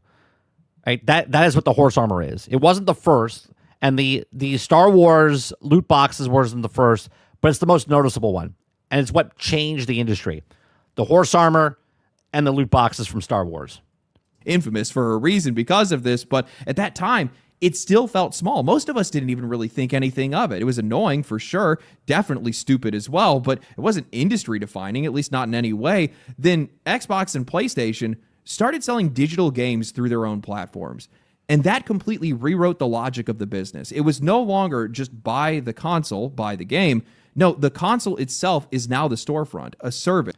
North versus South. Buy the console, buy the game. No, the console. I've told this story before. Me and Sarge, we rented that game so much. Okay, so much from Blockbuster. Right? Now they have a remake of it. It's actually pretty good. Itself is now the storefront, a service, a permanent revenue channel that is sitting in your living room. Every single account. It's just a transaction, though, Altern. It's not even a macro transaction. It's just a transaction. Every download, add-on, subscription, every piece of content became a much larger part of a bigger system. And most of us didn't even question it. I mean, why would we? It was just so convenient. It was exciting. The games were still great at the time. Keep that in mind. That's probably the most important part. Why didn't we buy it, though, Sarge? I don't think it was around and we couldn't find it back then. I think we missed it when it was out. And then when we found out about it, we couldn't find it. I think that's why we kept renting it. Here, these companies had spent years building up trust, and because of that trust, we just didn't see the trade-off. we didn't see the same systems making games easier to buy were also the systems that were giving these platform holders more control over what we could access, what we could own, and how long they could keep charging us long after the sale. And then smartphones took off.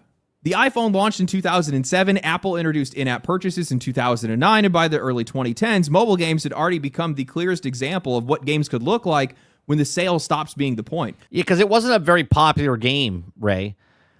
Right? That is the problem with physical games. If you can't find it, you're effed. Yes, but if you're interested in a game and you know about it, you can pre-order it. And that's what pre-orders were for, right? So people would get the game that you wanted into the store. Angry Birds Farm. It's a completely different way now. I mean, back in the day when Electronic Boutique and stuff like that, and Babbage's. Farmville, gotcha games, timers, energy systems, premium currencies, tiny little purchases that were stacked on top of each other until the business model had changed, and it wasn't about convincing somebody to buy a single game once. It was about finding the players who would keep paying forever. Yep. The worst part is that it worked. After that, or along with that, we had World of Warcraft and Xbox Live, League of Legends, Team Fortress 2, loot boxes, free-to-play, live service, and all of this was proving some version of the exact same thing. Games were more than just products. Well, remember when you used to go to eBay or Electronic Boutique, even GameStop, when you came in, they're like, can I help you? You're like, yeah, I just want to see what games are coming out. And you would have that binder, and you would open up the binder, and you would go to your sections and then look and go, oh, it comes out August 18th or whatever. You're like, yeah, can I put $5 down? And they're like, sure, right? And then they would have it for you. That was awesome back then, right? You didn't have to pay all the way up front. You could just put $5 down. Right? They mark it for you. They have a copy for you. And you can finish out paying when you got there. And they got it. It was great. Yeah, the binders were amazing. Could be ongoing services with almost unlimited revenue. Because we didn't have the internet, right? So you would have to walk in, right? And you go to eBay and Babbage's and stuff like that, and you would open up a binder because you didn't have GeForce TV. You didn't have all this other stuff. You didn't have the internet to just search the stuff. You had to walk into the store that were specialists at the stuff. And you had to socialize with the workers, and you actually had to look at the stuff. And there was this community, nerd talking to nerd, right? I'm interested in this. And they're like, oh, hello, fellow nerd. And you're like, yeah, this is great. And you would talk about video games. You would talk about stuff. Nintendo Power. You didn't know a game was coming out until you had a Nintendo Power, and you open up the menu. You're like, oh, that looks cool. Revenue potential. And this set the investment world on fire. You saw it immediately with Zynga's IPO in 2011, King Digital in 2014, Activision then buys King in 2015, Tencent buys Supercell in 2016, Microsoft buying Mojang in 2014. The message here was obvious. Video games were no longer just a creative business. They were an investment space. And Wall Street's influence was felt immediately. One of the reasons why I think we see such an outsized impact of Wall Street's influence in the games industry, keep in mind all the things that I just listed about microtransactions and add-ons and digital downloads and all this stuff. A lot of this stuff has been influenced by investors. They were the ones that believe that this is going to be the best path. They're all influenced. We heard the guy talk in the article last week. Was it last week or this week? It was last week. Suicide Squad, right? That they didn't want to build that game. And they had to put the microtransactions in the game because that's what they were told, right? They didn't even want to work on the game. They're like, I don't want to work on this. I'm done with this. I don't want to do this. But they were forced to work on it, which is happening more now with other games. They're forced to work on it, right? It's not a studio. They're like, hey, what do you guys want to make? And they're like, why don't we make this? And they're like, yeah, that sounds good. Now they're like, make the game. You're like, all right, I'll make it, right? They're like forcing them to make this game. Why? Because it's an IP that would sell. And you're going to buy it because it's an IP that you know. Forward to making more money. These guys wanted to improve their profits for their shareholders. Definitely not for us. I can tell you that right now. But in its formative years, this industry was never about any of that. This industry was a bunch of nerds that were making games inside of a creative industry that nobody thought was actually going to be profitable. It was entirely luck-based. It was a roll of the dice. Gamers making games for gamers. They were amazing. Gamers making games for gamers. Creative works that were being made for kids. It was anything but predictable. But the games industry found its initial foothold by relentlessly serving its customers. Relentlessly. It was insane. I worked at GameStop back in the day. I remember exactly what it was like We didn't have a care in the world. Everything was fine. We never had anything to worry about. We always knew that these companies were looking out for us, or at least we felt like they were. Yeah. The games continued to get better. We had a sense of community. We had midnight launches. It was capitalism at its peak. These companies were doing everything. What year do you think it changed? I'm trying to think back because I used to go to GameStop a lot when I lived in my other apartment. And that was like 2006 to 2016. And I want to say it changed in like 2014. 2013, 2014, I think that's when it changed. When you walked into a GameStop and it just didn't feel the same anymore. They possibly could to make you happy, doing everything they could to gain your trust. They just wanted to get better at what they did, and they just wanted to go at each other's throats the entire time and compete as hard as they possibly could. It's not just enough. And because they did What's up, that, Marcus? we ended up giving them loyalty in return. But that loyalty proved that franchises were profitable and stable. And investors saw that, like smelling blood in the water. The last midnight release I ever went to, Ford, was Grand Theft Auto 5. That's the last one. That was huge. Grand Theft Auto 5 came out. My brother-in-law, that's not even a gamer. He plays 2 games. He plays, well, actually 3 games. He played Rock Band. He played college football, and he played Grand Theft Auto. He went with me to the midnight release. That when you have a person that's not really a gamer go to you to a midnight release, that's big. Do you know what I mean? We still talk about that. The sharks just started to circle. And once they came in, they started making these companies churn out sequels and franchises like crazy. They still The crazy part was he didn't live anywhere near me. And he drove over to my house so we could go together to the GameStop near my house. do to this very day. It's still very much a backbone of how these guys believe that they can make money. Notice that every single time they fail with live service, they immediately retreat back to the same tired-ass franchises that they've been pumping out for years. And it's largely destroyed a lot of those franchises because those games just haven't been made for us. They were games that were turned into nothing more than just vehicles for more revenue. These are outside influences that have nothing to do with the player experience. Everything that excites you does not excite investors. That's exactly right. Everything you're excited for, they're not excited for. And everything they're excited for, you don't give two shits about. Everything that excites an investor does not excite us. I can tell you that right now. And as the games industry has continued to get bigger, this impact has gotten even more influenced. And because of that, Egregious. this cancer has just continued to spread. And the funny thing is, this is only half the story. We haven't even got to the good part yet. Wall Street didn't destroy video games in a single night. It did it systematically, incrementally, and then more recently, explosively. And there's a reason for that.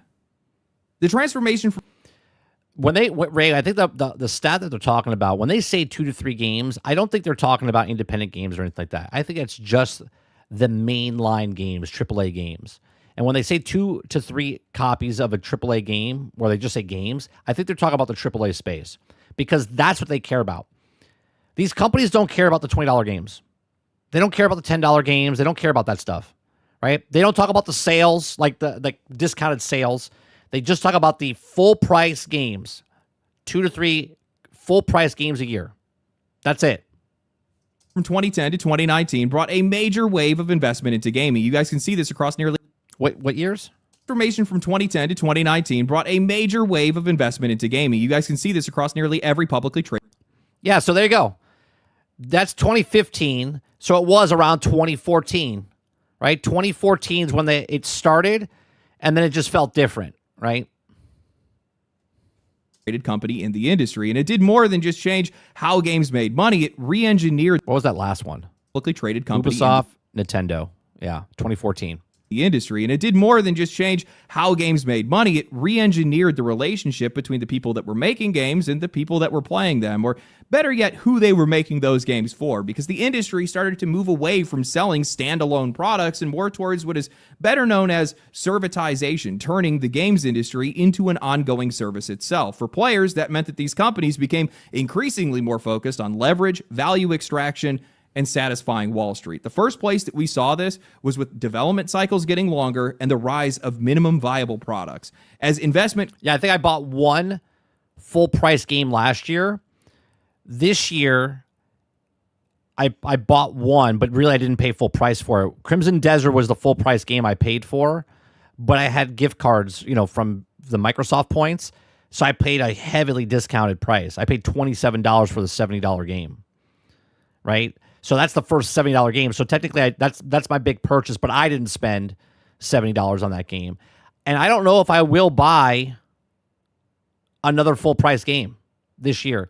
I'm thinking about buying the Star Wars Zero Company, but it's associated with EA, and now I'm thinking I'm just going to wait. Continued to pour in, AAA companies had to expand. These guys have to show that they're actually investing that money properly. It's part of their fiduciary responsibility. They went in and they hired more people. They created specialized roles. They built increasingly more complicated production pipelines. Something as simple as creating a character that only took a couple of people now could involve a concept artist, modelers, texture technicians. You got rigging technicians and engineers and motion capture teams, maybe even a few other people as well. This improved the individual asset exponentially, but it also increased the time and money it took to actually make them. So it's diminishing returns after a certain point, because if you can't get the game out fast enough, then you're going to start losing more money because you put the super graphics in there, but the gameplay sucks, or you have microtransaction stores in there and you didn't fully polish the game. It comes out and it costs you, $500,000 or $500 million. It's not going to work for you. And as those budgets grew and as that time went on, these publishers needed to recover that money earlier while still continuing to show their investors growth. DLC, downloads, patches, and live service games gave them the infrastructure and an option that they just didn't have in the past. See, before, when you wanted to ship a game, well, you had to test that game because if it was a broken product, well, people would return it. This is CD Projekt, right? This is CD Projekt Red, right? Known for the Glitcher 3. CD Projekt Red came out. People just glanced over this. They're like, well, I wasn't affected by it. It would also mean immediate losses. Now, they could ship on time and fix it later.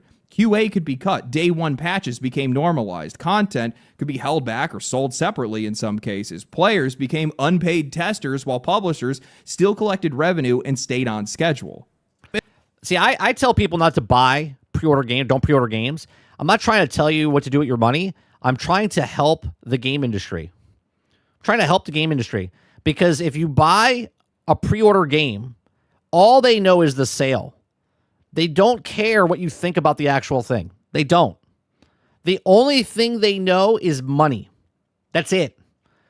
Buy or don't buy. And if you buy it, they don't care if you like it, love it, hate it, whatever. They know you paid for it, and that's a sale. And they're like, well, this sold that many things. So when you pre-order a copy and the game comes out broke, buggy, and unfinished, you're to blame. You're to blame because you are the tester. You're buying a broken, buggy game at launch. They're not going to fix it because they made the sale. They'll fix it real fast if you don't pre-order a game. They'll fix it real fast when no one buys the game day one, right? This is why you wait for reviewers. This is why you watch other people play the game that get paid to play the game. Because this is the Nintendo Power. This is those magazines. This is look at reviews, look at the stuff, make educated choices with your money. Just don't blindly hand someone your money because you think you're going to enjoy it, fine, but you're also ruining the entire industry. And here we are, okay? You ruin the entire industry because you just hand over something without seeing a product. Grand Theft Auto 6 hasn't showed one piece of gameplay, and supposedly it's already sold 39 to 50 million copies without seeing gameplay because of gameplay of this game. This is how this one's going to be. They haven't shown anything. Interrupting the video because I'm actually packing and editing at the exact same time, but that's not the only place that these guys cut to increase their margins. The other place was the actual game boxes themselves. See, this is Diablo 3 from many years ago, and I got it on PC, and I have the game disc and DVD. They gave me a notepad. They gave me an art book that shows the different characters and things about the world and its lore. They gave me gifts. Yeah, because they made the money. Well, to be fair, Outlaws... You see how fast they fixed it when it took them 6 months to fix it. Much faster because sales were abysmal for them.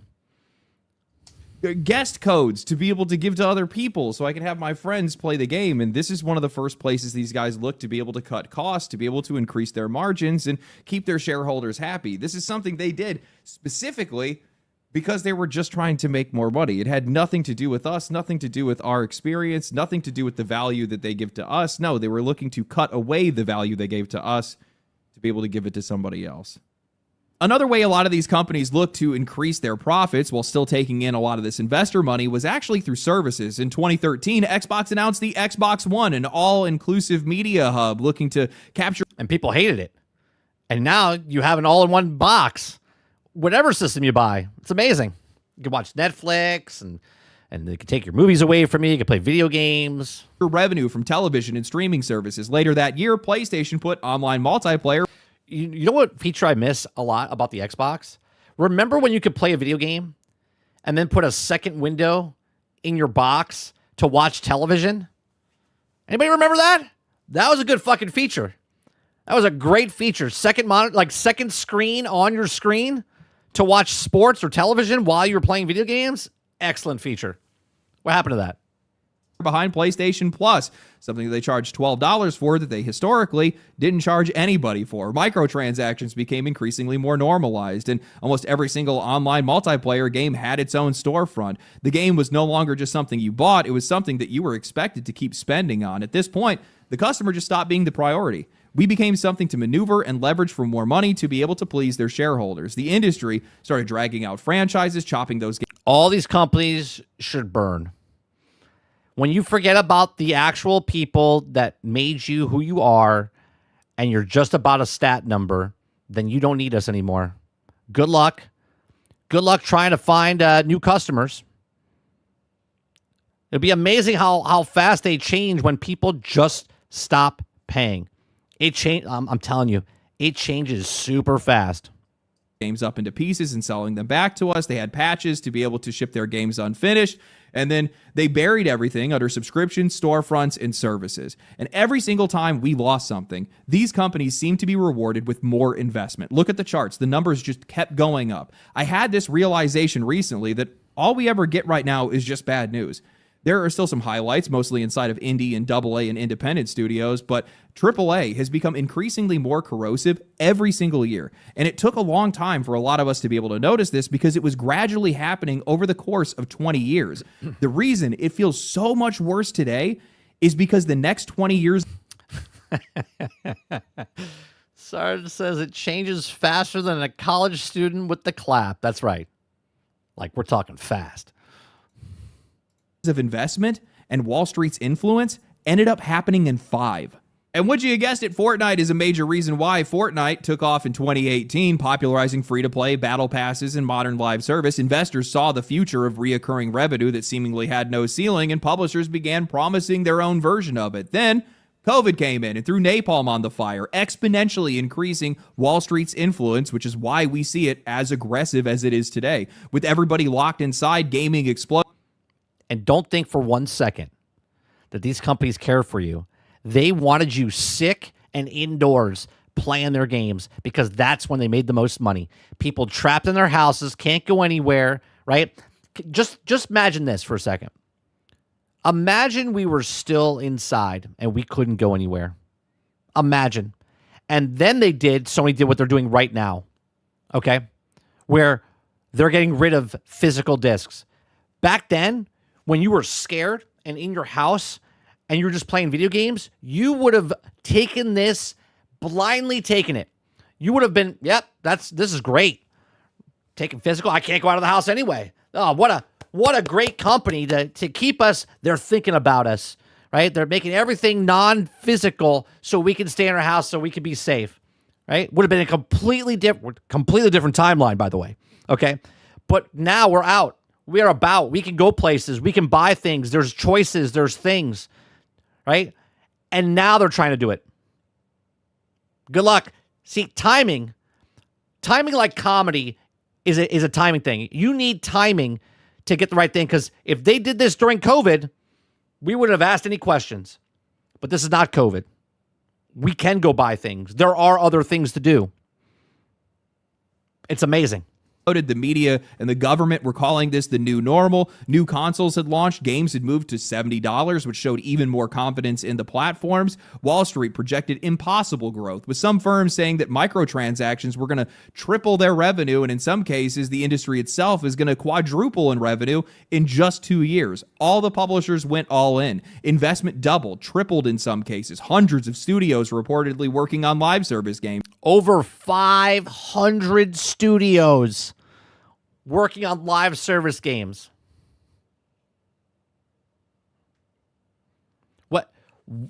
What percentage of people do they think we're going to play in each game? Right? If people can only buy 2-3 games a year, how many live service games are they playing per year? Were they all going to share 1,000 people across all the board? You said by 20. Well, let me see. If there's 250 million people, right? 250 million. If each game would have about 500,000. 24, nearly every single one in the industry claimed that they were pursuing live service, at least in some form. But the new normal was never normal. Lockdowns ended. All of the projections were wrong. People returned to their lives. Growth slowed, but for whatever reason, investors still expected a return. The industry had overextended itself, and now it had to actually pay for everything that they had built. The live service bets that they had made had failed. Many of these games had no clear audiences because they were actually built around investor expectations instead of... So obviously when it fails, and because we're not buying the games or playing their games, what would you do? Well, you have to attack your fan base. Well, you didn't buy it because you're sexist, racist, and misogynistic. They doubled down. Of actual players, they released and died or were canceled before they even made it out the door. After a decade of bending to these shareholders, expanding their teams and inflating their budgets, many AAA companies had just lost their ability to understand what they were even making games for, who they were making games for. Even their single-player games struggled because, well, they just couldn't meet the financial expectations that had been attached to them because of all of their investment. Xbox declined. Ubisoft nearly collapsed. Actually, it pretty much has collapsed at this point. Publishers missed their targets, canceled projects, closed studios, and laid off thousands of people. And as the industry started spinning out of control, it turned to taking away your leverage as the next answer. As growth became harder to find and these companies were losing money, they needed to find more ways to be able to please their shareholders and show that they were still making money. And, well, what they did is they essentially just looked for ways to stop serving their players and instead started looking for new ways to make players more dependent on them. Hardware costs are rising, and while I'm sure these companies aren't necessarily... What game is this, guys? What game is this? This seems interesting as well. Thrilled about that. They are... I know you showed it earlier. Finding ways to use it. If you can't afford a console, then they can rent it to you, lease it to you, maybe bundle it into a payment plan. If you can't afford that, then, well, maybe you can afford the cloud. If you can't afford the games, then, well, we have subscription services, creating a world where you own neither... Make the problem, sell the solution. ...or the hardware... or solutions. ...nor the games, and you can be charged for it indefinitely. I don't think Valve fucked up the Steam machine, though, Crowded. I do believe it's because of the RAM prices that they had to go up. They could still take the loss, but they don't want to take the loss. And without taking the loss, they're going to lose. But I don't think it's their fault, right? They're just trying to compete in the market.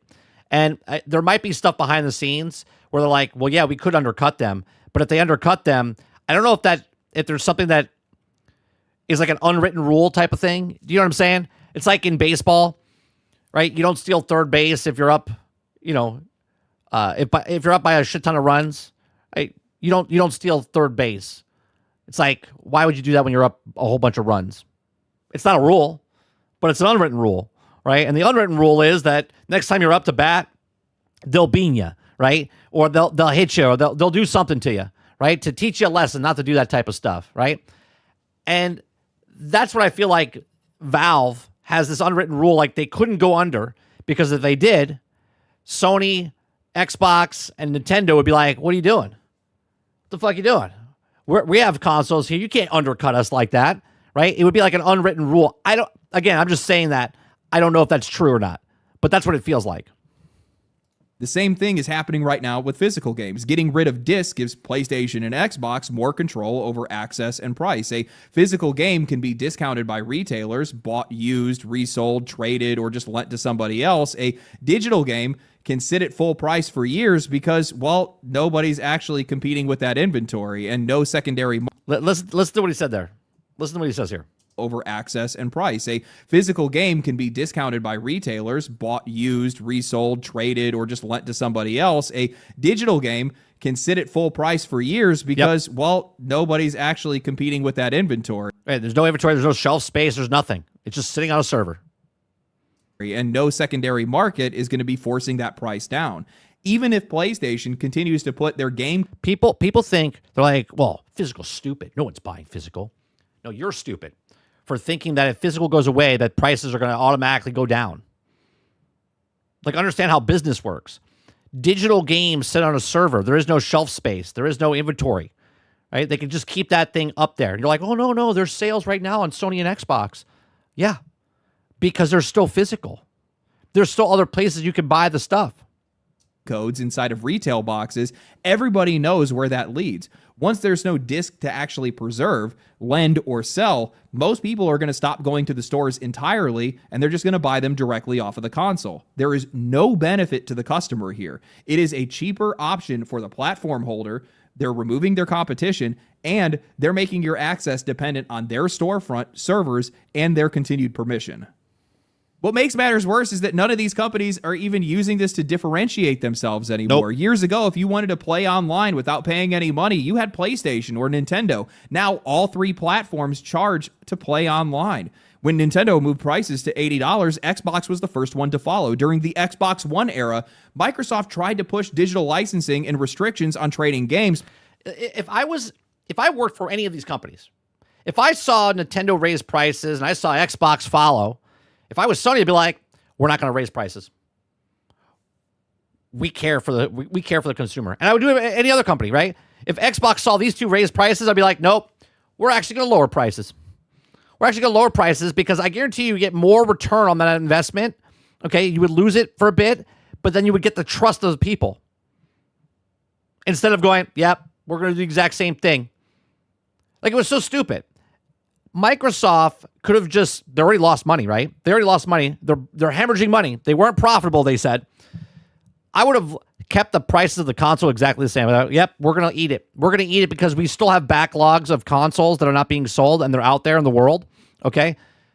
But remember, they don't know because they sell the shipped, but they don't know the sales from the actual stores. Costco got rid of pallets and pallets of their systems. Right? Hundreds of stores, thousands, maybe millions of consoles. They just got rid of them. They could have just been like, yeah, we'll give it to you at a lower price just to get the value out there. Microsoft could have sold their systems for a loss again, but they would have made that money back tenfold because of Game Pass.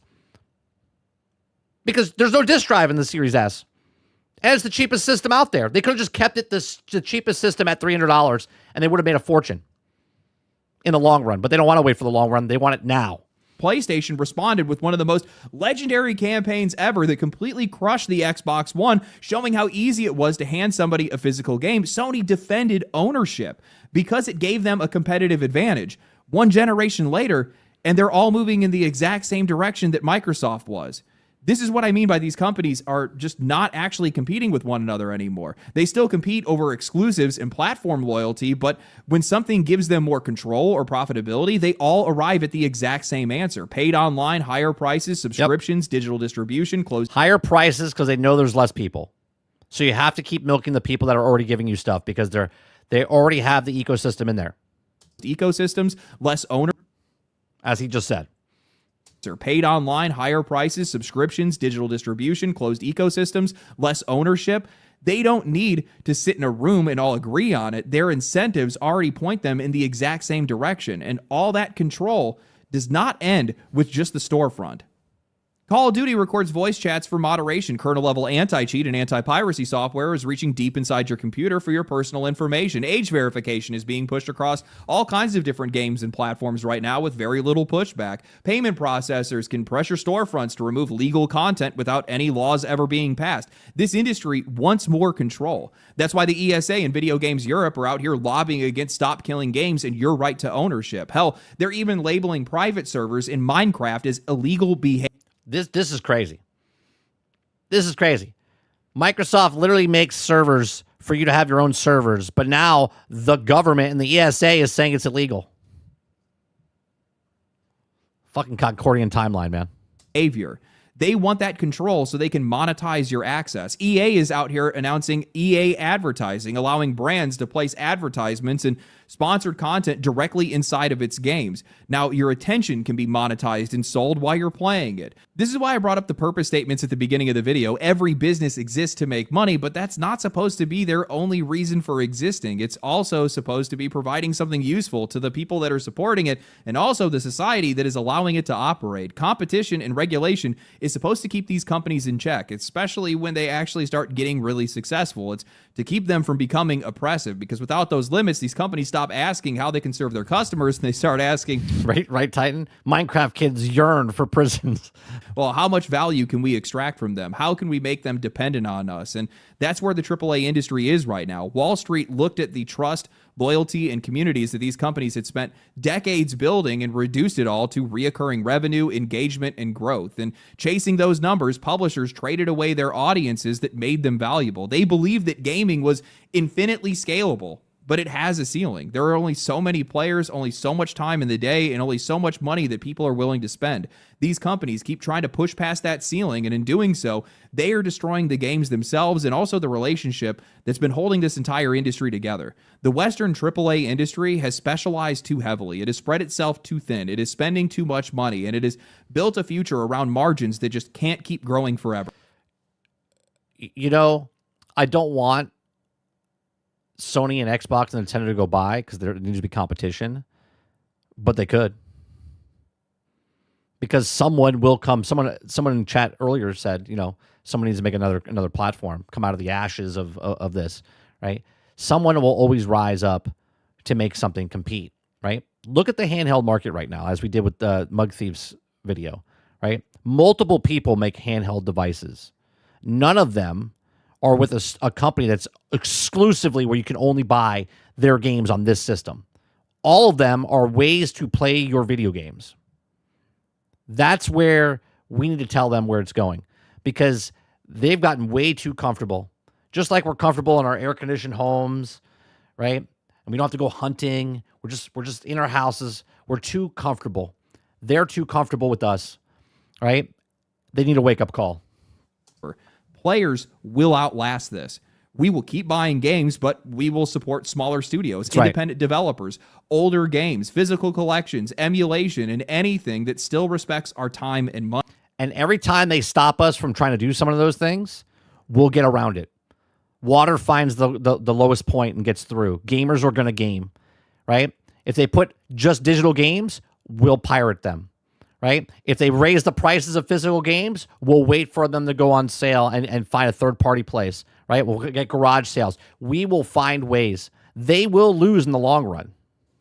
This is why the average cost of games is going down, why indies are taking market share, and why less people are just buying games overall. These companies think that they're going to take away our choices and that's going to secure their future. In reality, all they did was just trade their future for the next quarter. That's right. These companies used to inspire joy and creativity and put smiles on people's faces. That's how they actually built their entire industry. That's what made these guys successful. But Wall Street came in, they got involved, and they saw that as something that was worth leveraging. And I think these guys were fully convinced that our loyalty meant that we would likely just accept anything that they wanted to do. And while I think these companies have gotten away with a lot of this stuff for a while, eventually you're just not going to get away with it anymore, because people just aren't going to have the time or the money to be able to do anything. And honestly, keep in mind, more control doesn't mean that you're going to make people care. And that's probably the most important part. When I look across all of AAA... Tell me later, Sarge. While I talk about how oppressive and how crazy it is what they're doing, at the same time,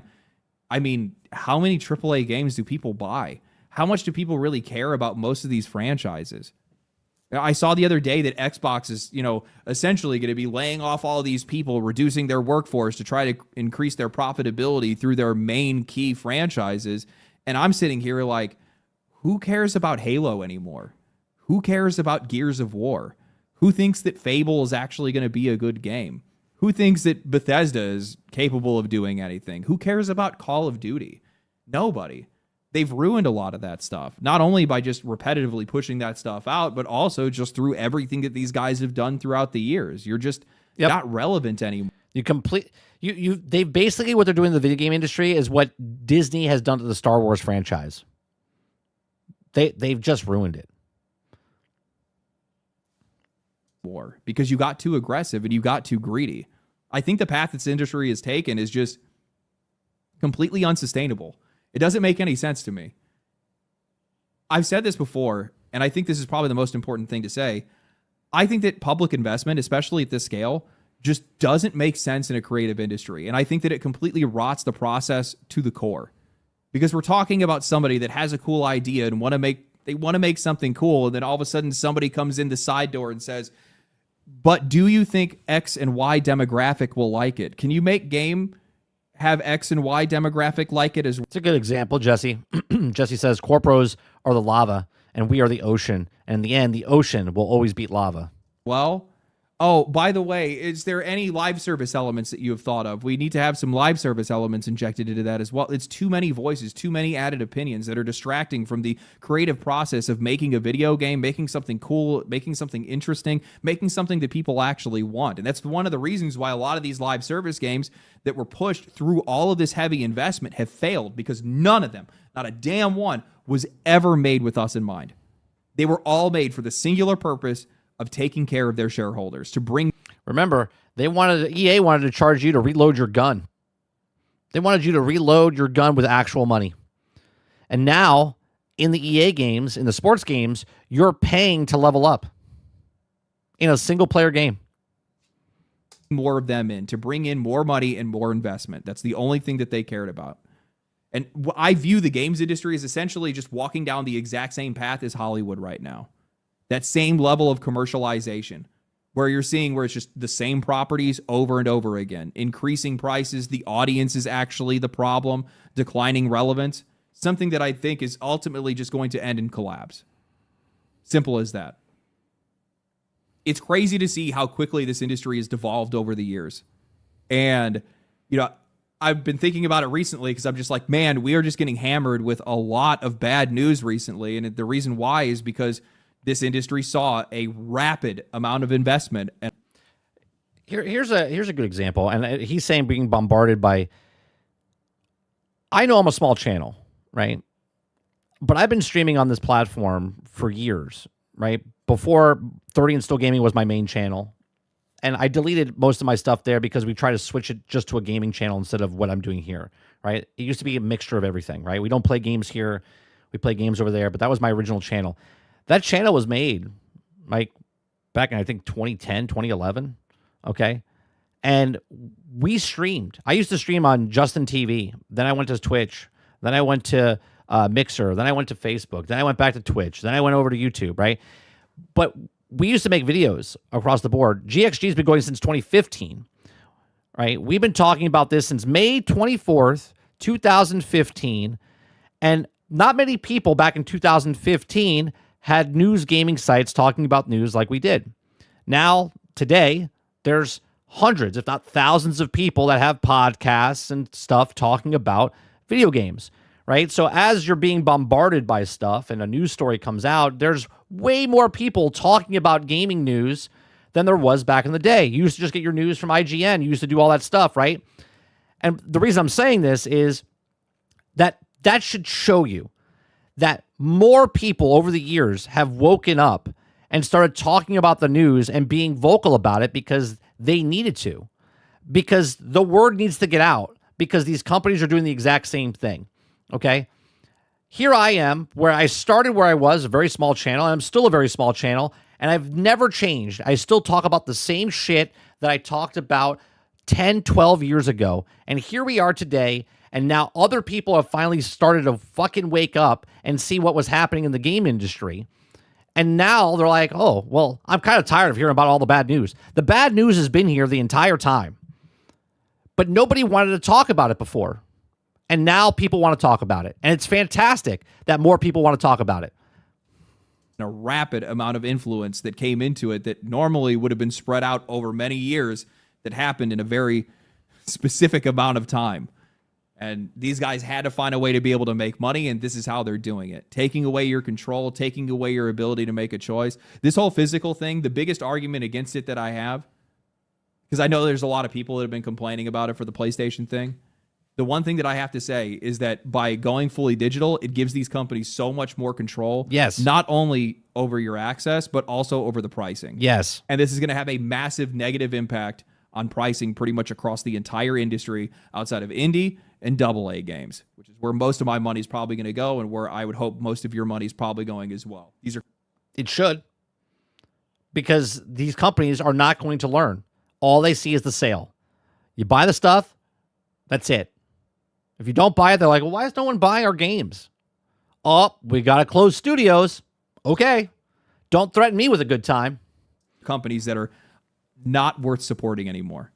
Most of them. Some of them are still okay, but for the most part, most of these guys, I wouldn't give them a red cent. Absolutely not. So, I don't know. I'm interested to know what you guys think. I'm sorry this one was a little bit more of a serious video, but it was a conversation and a look back and a look forward that I wanted to take, and I think it was important to have that kind of conversation. It's been a while since I've made one of these kind of more like evergreen discussion videos in a long time, so I hope that you guys enjoy it. By the way, this is the last time that you're going to see me in this house. The last time you'll see me in this apartment. The next time that you see me, I'll be in a new location, in a dark, dark dungeon, I think. It's probably where I'm probably going to be set up at, but a lot of memories here, man. The whole channel started here. Kind of crazy and a little bit bittersweet for this to be the last video, but I feel like this is an important one, so I'm kind of glad that this is the last one. Anyway. Sure, Raquel. I'll see you guys after I move. Thank you guys for the support. Thank you guys for everything that you've done. This move that I'm making, being closer to my family, it wouldn't be possible without you guys and everything that you've done, and I cannot tell you guys how much I appreciate that. Yeah. Anyway, stay cool, stay righteous, stay safe. I'll catch you guys in the next one. All right, there you go. So there is Legendary Drops. Good video. Good video. I like his stuff, too. Got to reach out to him, too. See if I can get to talk to him as well. Where he says Xbox bad video is the most lucrative business in gaming. They told us Xbox video makes more money than the gaming division at Microsoft. Jesus. Roadkill says, I just painted my whole room matte black where my big TV and gaming setup is. It's fucking amazing now. Nice. Shadow says, I won't deny Xbox made a lot of poor decisions. No, they've all made poor decisions over the years, haven't they? It's just one has made less than the other. One step on way less, rakes. Like Sideshow Bob. Because everything that comes out of Xbox's mouth is a lie. They have no idea what the hell they're doing. Might be. I don't care about any of that. I just want to play good fucking games. It's on Xbox, it's Sony, it's PC, Nintendo. I don't care. I just want to play good games. I'm tired of being told that we're the problem. Because if we're the problem, then we're also the solution. And until they remember that, they don't get a dime from me.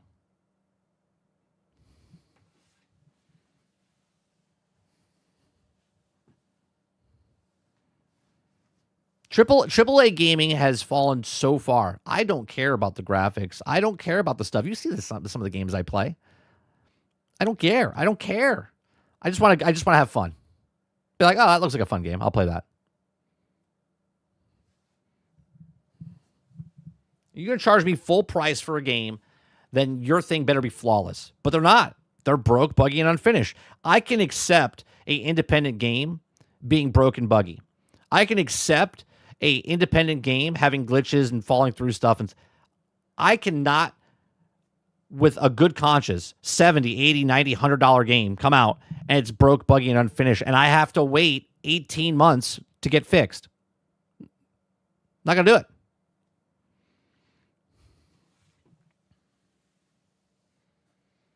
Chaz says these companies think they can charge whatever they want subscription-wise and think people will stay. Well, to be honest, there was a interesting topic because a stat. There was 34 million people that played Game Pass in 2024 is the last time they announced it, right? In 2025, they raised the price for like 6 months, whatever, into this year. And now it's down to 30, which makes me wonder, because I still pay the 20, makes me wonder if just the 4 million, if that's it, if only 4 million people left the service because they had it go up to $30, right? Which is not really a big change if they went from 34 to, because I actually said they probably lost about 5 million people is what I said. And it looks like they lost about 4 million people. Now it'll be interesting to know that they went up to 23. How many people, right? How many people are going to come back from the last time, right? Maybe they already came back. Maybe it was 34 and it went down to 29 and now it's back up to 30 because they changed it to back to 23. That'll be interesting to know, right? But obviously they don't share sales numbers. They don't share, Game Pass numbers. So they get sued or lawsuit or something like that. All right. We're not gonna watch the EA one because I don't have time. But we will talk about that story tonight over on GXG. All right, Generation X Gaming, a weekly podcast that goes over a few of the top stories in the past week, and we rant along the way. Live 8 p.m. Eastern right here on 30NSG. If you guys like it, come on by tonight, 8 p.m. If you don't want to watch it live, you can watch the past broadcast on here as well, or you can watch the podcast. The podcast is all caught up, I think, except of last week's episode. Actually, let me look it up. I think all the episodes are on there now. Let me make sure.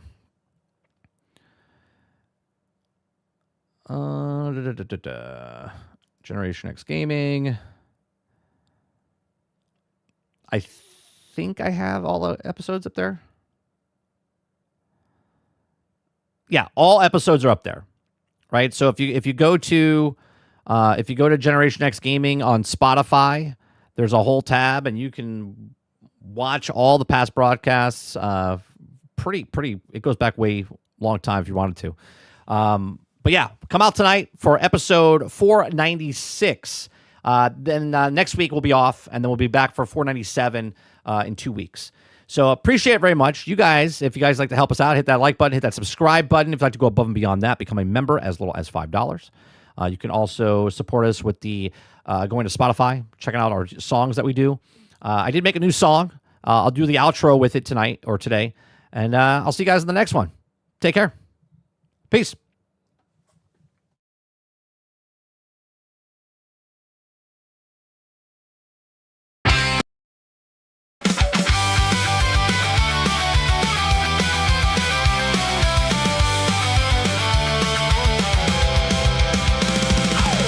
I don't care what shelf it's sitting on, or if it comes through fiber all night long.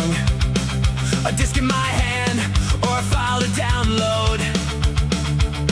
The point is having freedom on the road. Don't tell me there's only one way. Tomorrow shouldn't erase today.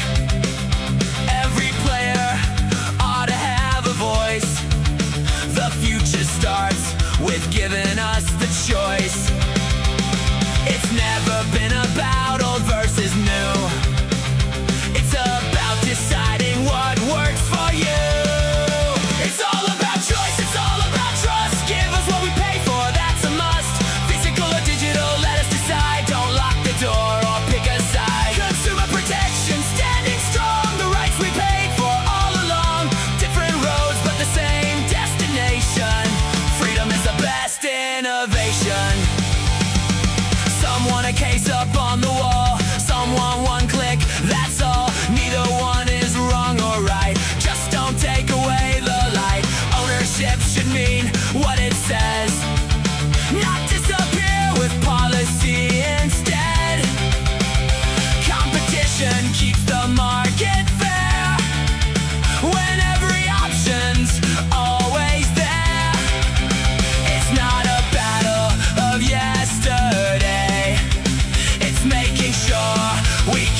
deserve the chance to last. Consumer protection every day, keeping ownership here to stay. Whatever tomorrow brings in sight,